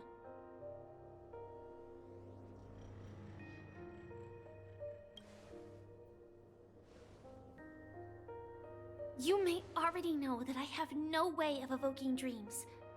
I employ a Stellaron Hunter's special method in order to enter dreams instead. This allows me to perform feats that typical dream chasers can't. As long as I can bear the pain of the Memoria pressure, I'll be able to dive into the primal memory zone beyond the dream and extend a lifeline to the Radiant Feldspar. I will take this bomb into the depths of the dreamscape, as deep as possible where there are no living souls around. That way, at least no one will get hurt.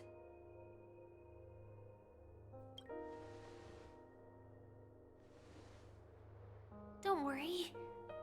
I believe that this Firefly armor will be enough to take me to where I need to go before the countdown ends, and maybe even make it back safely. At present, this is our best and most logical course of action. After all, a long story deserves a happy ending. I have some words to share with you, though they were spoken to me by Miss Acheron. She said that the so-called impossible is merely something that is yet to happen. At the moment, there are so many things that seem impossible, but are they really never going to happen? Maybe it's just that the moment to disprove these impossibilities hasn't arrived yet. Whether it be a literal ending, suffering akin to death, or a harrowing deathscape. Before the appointed destination arrives, they are all the same.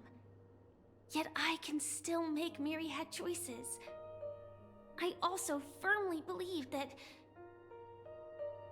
when that moment arrives for us to make a choice, the answer to our end will already be within our hearts. It is not destiny that shapes us, but we who shape destiny. The Astral Express and the Stellaron Hunters are like light and shadow. We walk on different paths, intertwined, moving forward and growing together. Maybe the end is predestined, but it is not today. Since things are going too well, let's speed up the countdown. Human life is short, just fireflies to a flame. So if you have an answer in your heart, always remember, don't leave with any regrets. We have this right, don't we?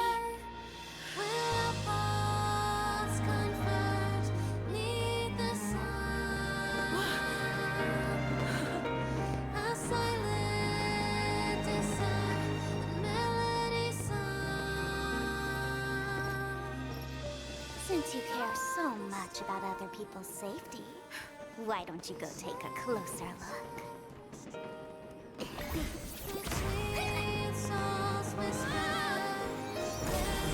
You see, everything is possible in this land of dreams. We each came here with our own goals and realized them in unimaginable ways. Regardless if the result was a sweet illusion or a bitter reality. It was an answer we longed for, day and night. So, why do people choose to slumber? I think it's as you said. Because in the end, we will wake up from our dreams.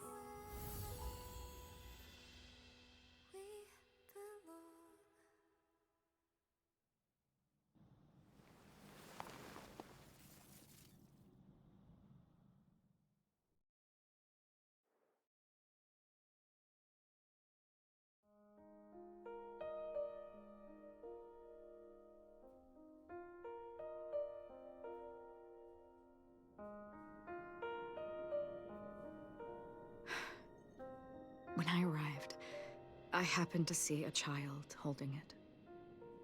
He said the flowers were prepared by Aunt Jessie for the watchmaker and the war comrade he'd missed his whole life. Mikhail would place 2 bunches of flowers here year after year. And after he left, it became 3.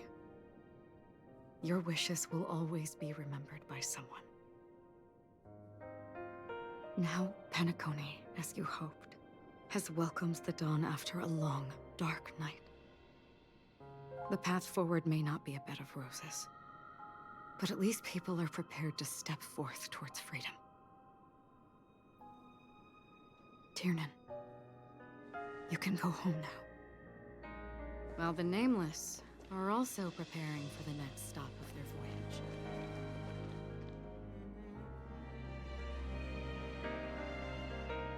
But before leaving, we still have one last thing to do.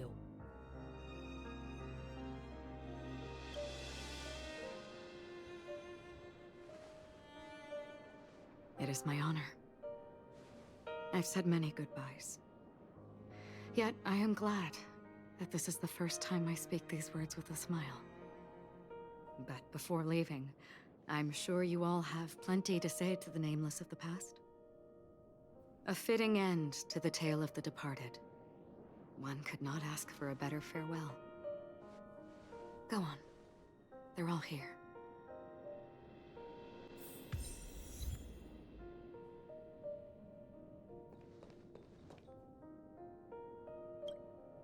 Honestly, when I heard the conductor's request, I was pretty surprised. The Nameless. Those who trailblaze, doing good deeds but never seeking recognition. After all this time, how would we even find those 3 people in such a vast place like Penacony?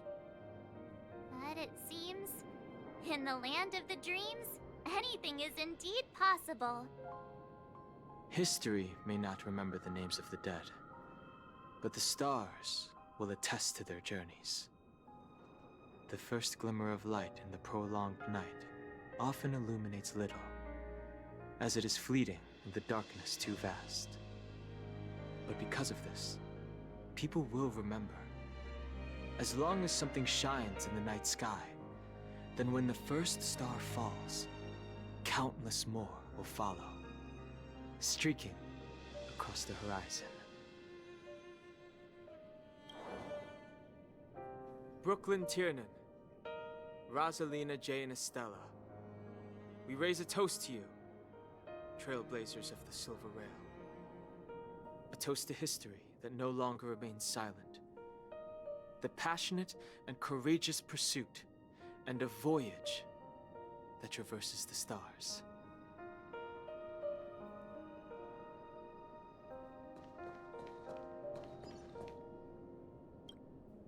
That statue. It wasn't here last time.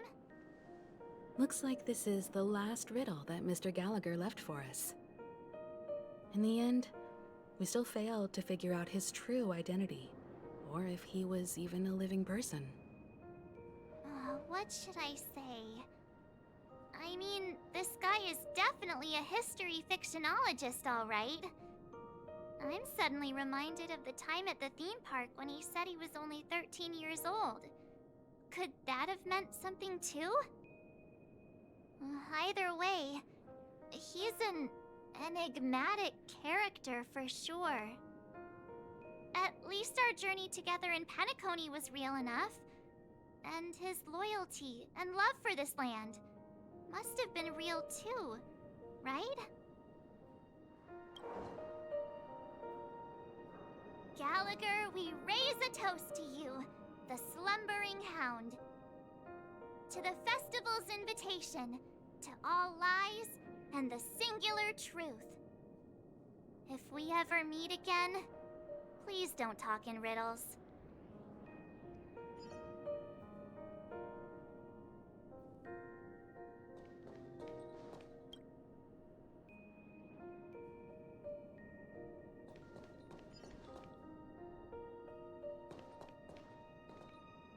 If we ever meet again, please don't talk in riddles.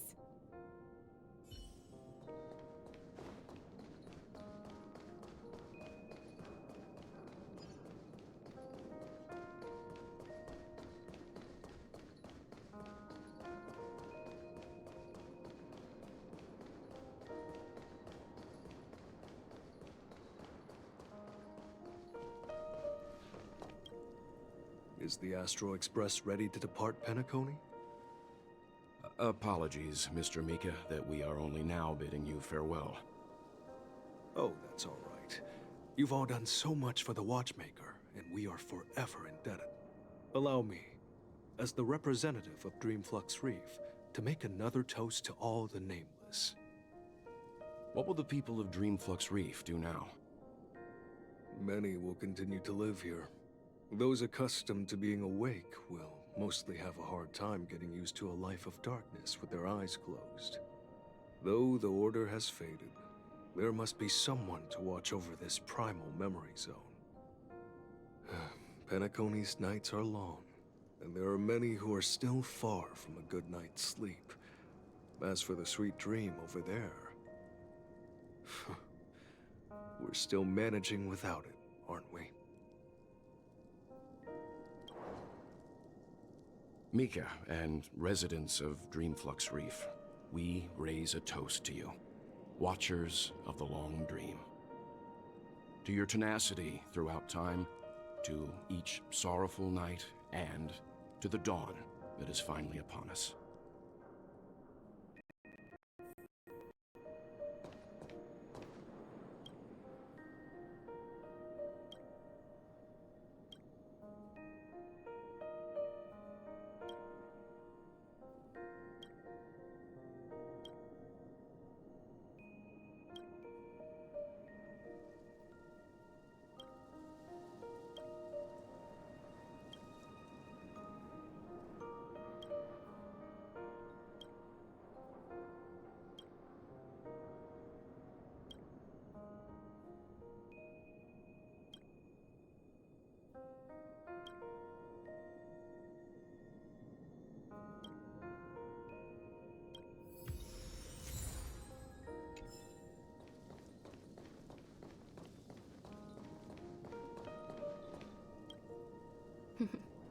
In the end, we still came full circle.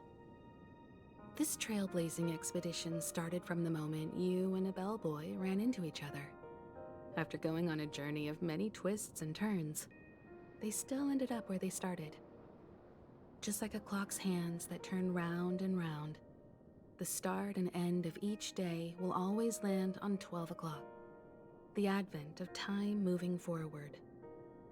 There shouldn't be much left to say. This entire adventure started because of you, and should naturally end with you. And then, a new page will be turned. Mikhail Char Legwork, we raise a toast to you, watchmaker of the Land of the Dreams, nameless of the Astral Express. To Penacony's past, present, future, and the child's unwavering dream unto death. With that, our duty as Nameless should be complete, right? The trailblaze can illuminate the way.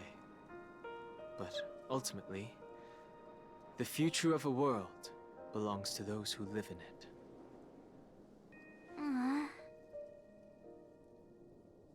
I still feel that Mr. Mikhail must have really wanted to witness this day himself. What's on your mind, March? Just a strange feeling. I had it a few stops ago, but it's super strong this time. Why not talk about it? Maybe everyone's thinking the same thing. I can't help but think that whether it's Mr. Mikhail, Mr. Tiernan, or Madame Rosalina, their lives must have been long, and they must have experienced plenty of stories. They were also young once, stumbling and bumbling around just like us, getting into scraps and mischief, that sort of stuff. Companions, enemies, journeys, adventures, all the sad and happy memories. The everyday that we're used to, they've lived through them too. But those things are all in the past.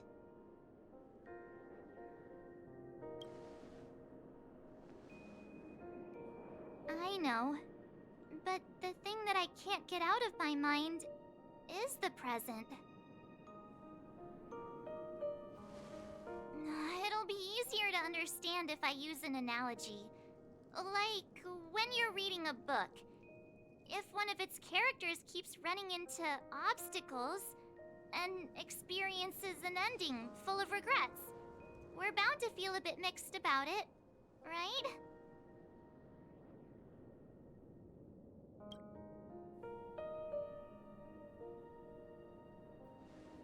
Because we've seen every nook and cranny of their lives, we see these people as special. So, even if there are parts of it that aren't really realistic nor logical, we still hope that their story gets a good ending when it comes. But what if they and we aren't really that special? When Mr. Mikhail sat in this chair, waiting for the Astral Express to arrive every day, what was he thinking? And if, at the end of his life, he could still firmly say he had no regrets, then what is this regret we feel in our hearts right now? I think each and every one of us is searching for the answer to this very question. The universe is vast, and our lives are but specks. The trailblaze never ends, but against the backdrop of the cosmos, the average person's lifelong journey is merely a short stretch. But it is in this minuscule distance that paths cross and countless worlds connect. The universe may not remember every person who leaves a tie along the silver rail, but we will. As long as we remember, their stories will never end. And what Mr. Mikhail has left for us is his answer to this very question. It may not be perfect, but it left a smile on this storied, jaded old Nameless's face at the end of his life. And its meaning will be interpreted by those who come after us. It's not the answer that's important, but what we can learn from others' answers, right? This is what trailblazing is. Sure. I'm really sorry for bringing down the vibe. Quick, Don Hung, tell us a dad joke to lighten the mood.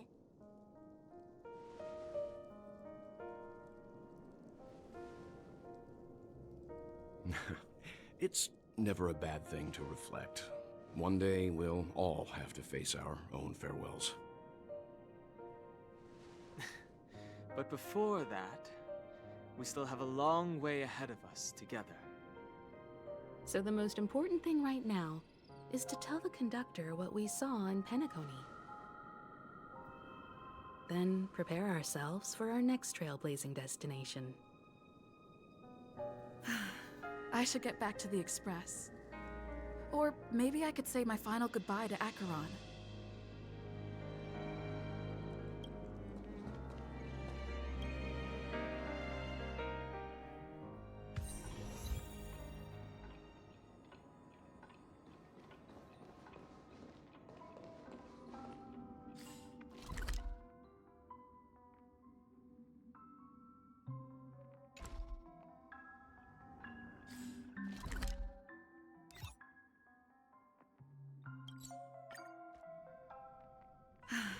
I should get back to the Express.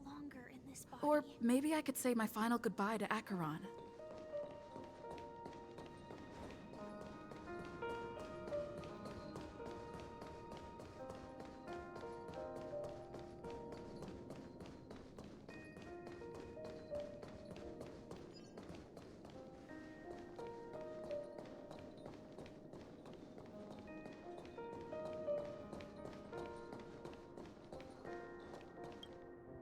Do you still remember when we first arrived in Penacony? Who would have thought our paths would cross in such a way? Come to think of it, I didn't even get a chance to formally introduce myself. Simply put, I'm a self-annihilator who was cursed by the Nihility. My hometown was destroyed a long time ago, and the whole world was erased beneath their shadow.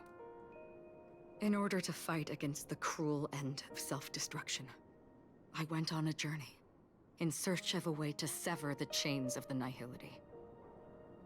After a long and grueling search, I am convinced that my destination lies within the depths of the dark web, where reality and the Nihility are separate. In there lurks a secret called Device 9.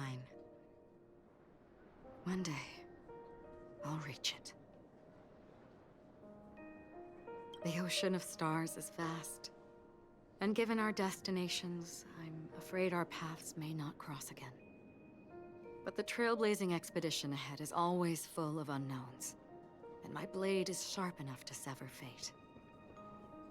As long as we maintain our original resolve, I believe there will come a day where we will meet again.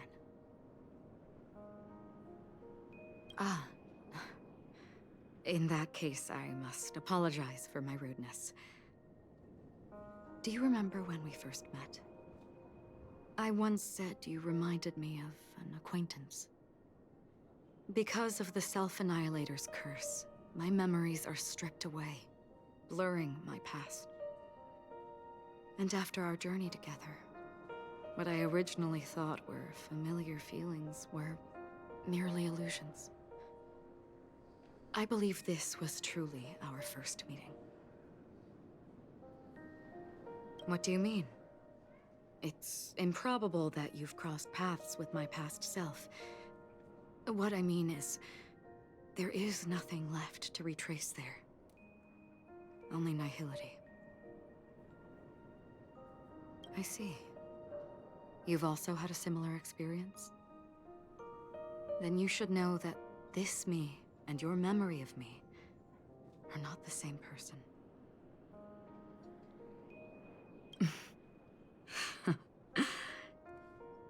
Long ago, I too was like you, with irreplaceable companions. We also embarked on journeys, making the best choices we could, whenever we could. Unfortunately, we didn't achieve the outcome we wanted. But moments like this make me feel like they never even left. In this universe, there exist countless worlds that are similar yet different, and countless people who are alike yet distinct. I too have wandered alone, encountering acquaintances on strange worlds, seeing their silhouettes overlap with my past. In your opinion, what does this déjà vu mean?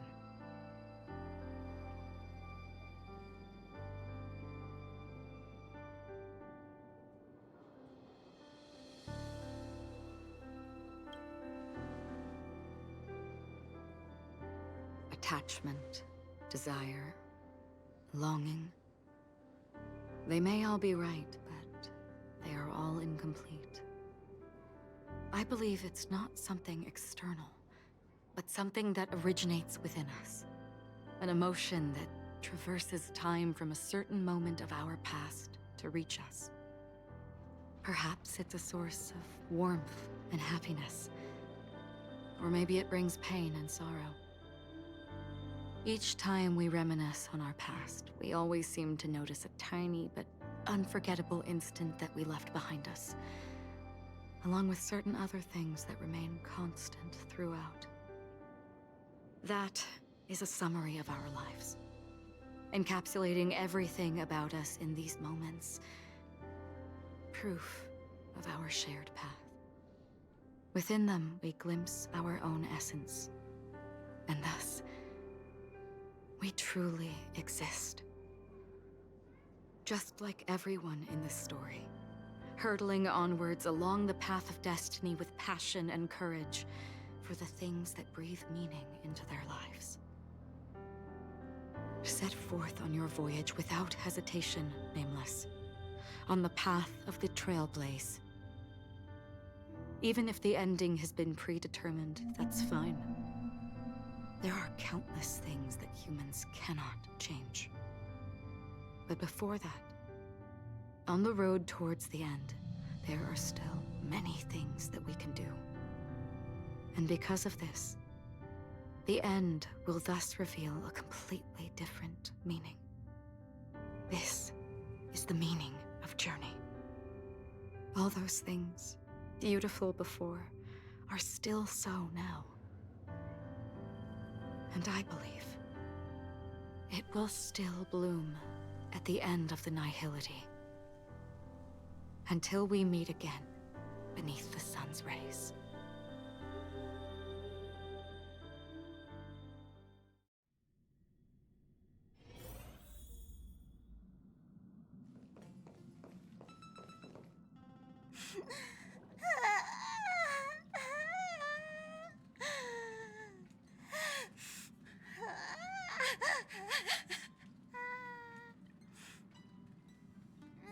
There.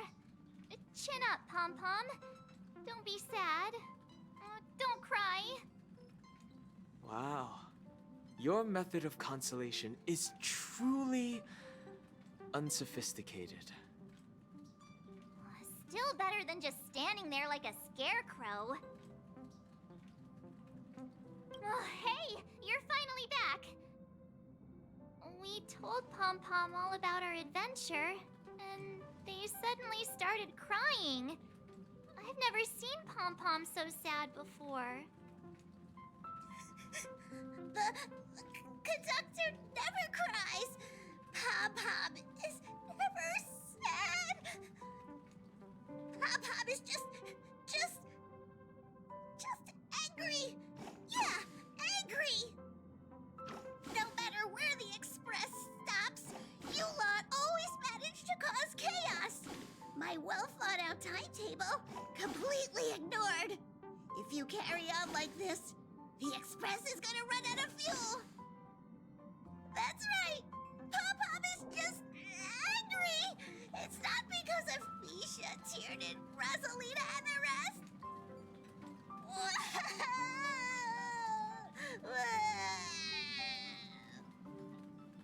It's okay. Oh, Pom-Pom, just let it all out. Everyone, could you all take a break in the next car? Don't worry. I'll stay here with Pom Pom. But... Let's go, March.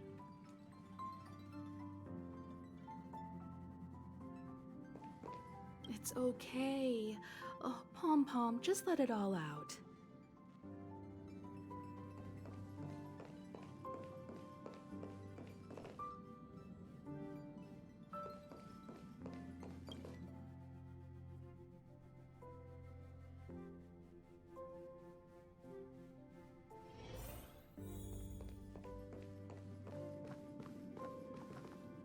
I never expected Pom Pom would be so distraught. Those three nameless must have meant a lot to Pom Pom. No one knows exactly when Pom Pom boarded the Express, but one can surmise that their journey has been filled with many hellos and goodbyes. Probably more than we can imagine. The fact that they're crying so hard is probably a good sign. It proves that Pom Pom's emotions haven't become dulled by the grind of time. They still deeply cherish every nameless who has boarded the Express and value every journey shared with them. Leave it to Himiko. When it comes to comforting, there's no one better on the Express.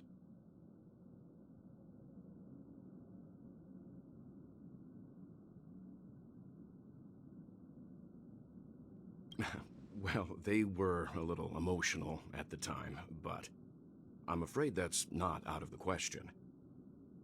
Since you joined us, the Express has stayed longer than anticipated at every stop along the way, and to ensure that everyone always makes it back on board, Pom Pom has had no choice but to delay the warp jump schedule. I see. No wonder I can regularly hear Pom Pom pacing anxiously up and down the corridor. Turns out Pom Pom's been silently putting in a lot of work for us. Wow. Different from typical vehicles, the Astral Express converts every trailblaze into the energy it needs to run. Ideally, as long as trailblazing expeditions continue without interruption, the Express will receive a constant flow of energy, much like a perpetual motion machine. But, because of our previous encounters, fuel is being used up much faster than expected. We can probably only pull off 2 more warp jumps at most. Only 2 more? Isn't that super risky? Oh, I don't want to become an ice cube floating around in space again. When you put it like that, it doesn't actually sound too bad. But I don't even want to become an adorable ice cube floating around in space again. Which also means that we must prudently consider our next destination. Yes, I've already checked the astral charts. The 2 nearest worlds to us are the oceanic planet of Lushaka and the agate world, Melustanen. As for which one we're headed to, that still requires a vote.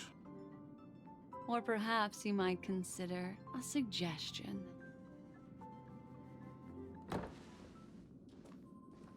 Everyone, we meet again. It's you! Why were you just in my room? It's a very cute room, Miss March. Just like you.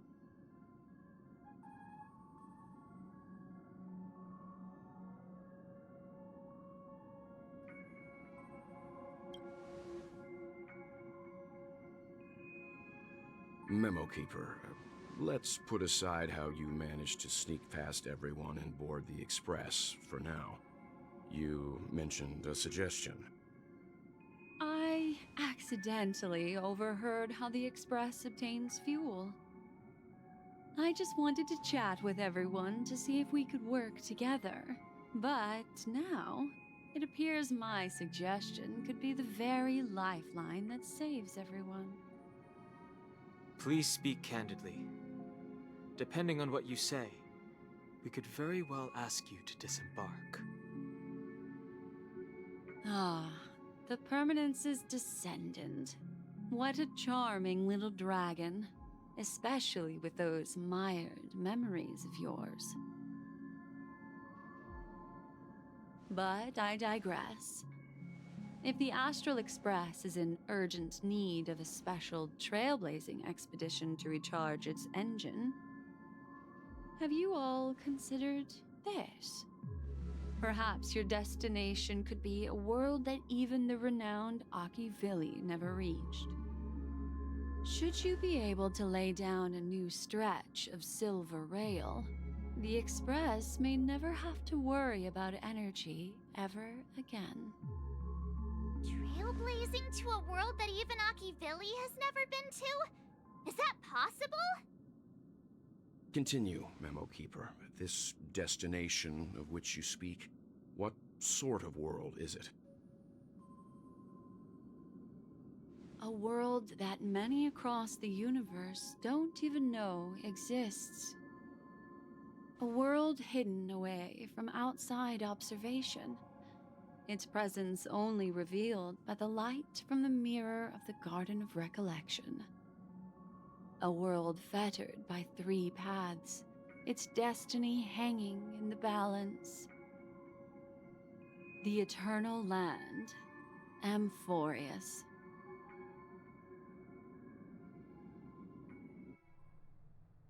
I hope I'm not too late, child. I wasn't expecting it to be you. Don't you know how many sentry posts the family has built? And how hard it is to get you out of here? Looks like my time's up. What do you mean? What time? Negotiation, interrogation, or death. My fate lies entirely in your hands, Lady Bonajade. The dance is done.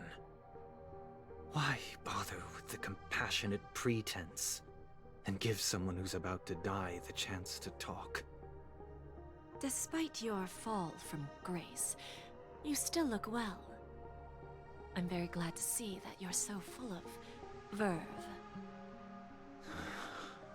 Do not insult my pride with half-veiled sarcasm. Have you specially come to see me just to sate your vile vanity? Oh, of course not. I merely came to fulfill your younger sister's wishes. To offer you a generous trade. That is, if you're willing to accept. Robin? To build a true haven where everyone can attain peace. That's the oath between you siblings, isn't it? If I told you there was still a chance to realize this vow, would you be willing to talk to me then?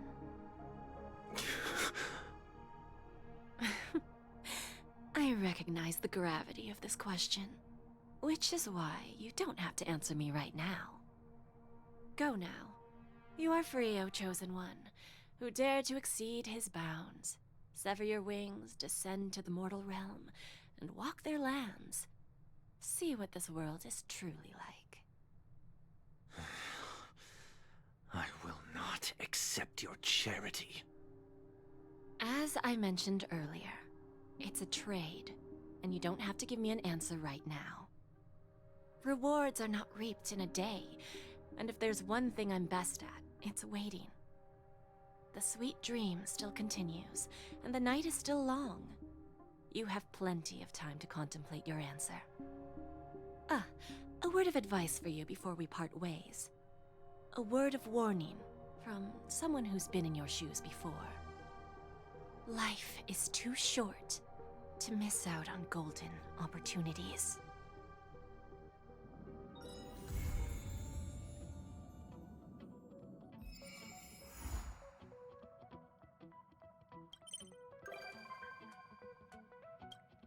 Magically sweet to the beat, hands up, embrace who you wanna be. We're reaching heights unseen, ooh, oh, oh, oh. Feel the fire deep within, you're the key to where my trust begins. Join my dream, it's just the right time. Oh, oh, oh. Leave it all behind, get ready now.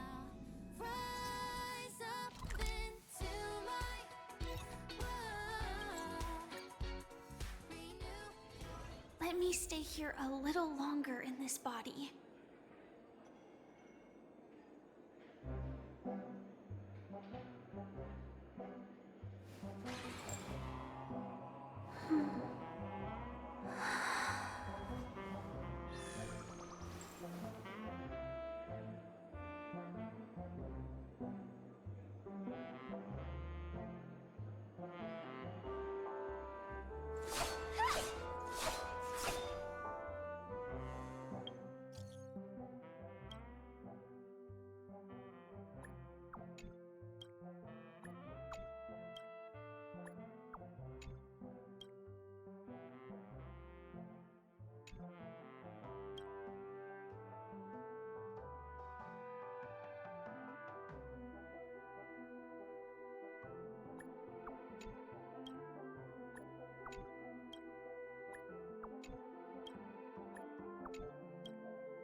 Danger ahead. Ready Sound yourself. lingers. Please stay tuned. Firefly Type 4, activate! Eternal.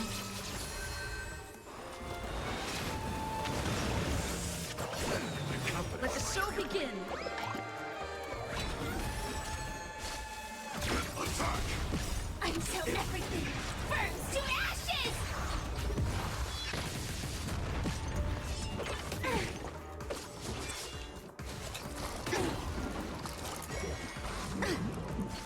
Set the seas ablaze! Fight to live!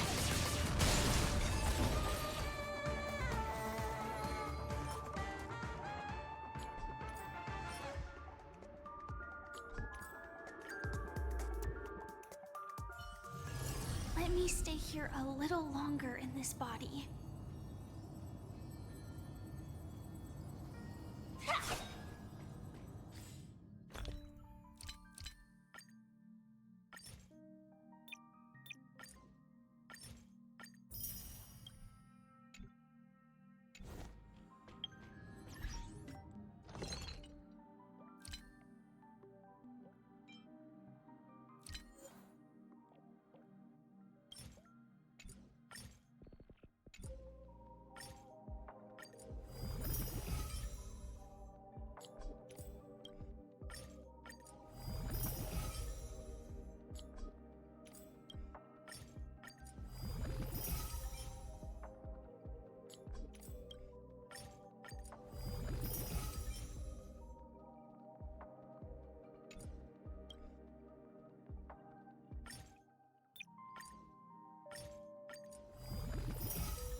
So this is...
Hey, excuse me. I was here first. Time to wake up from the dream. If I don't play, I'll break even.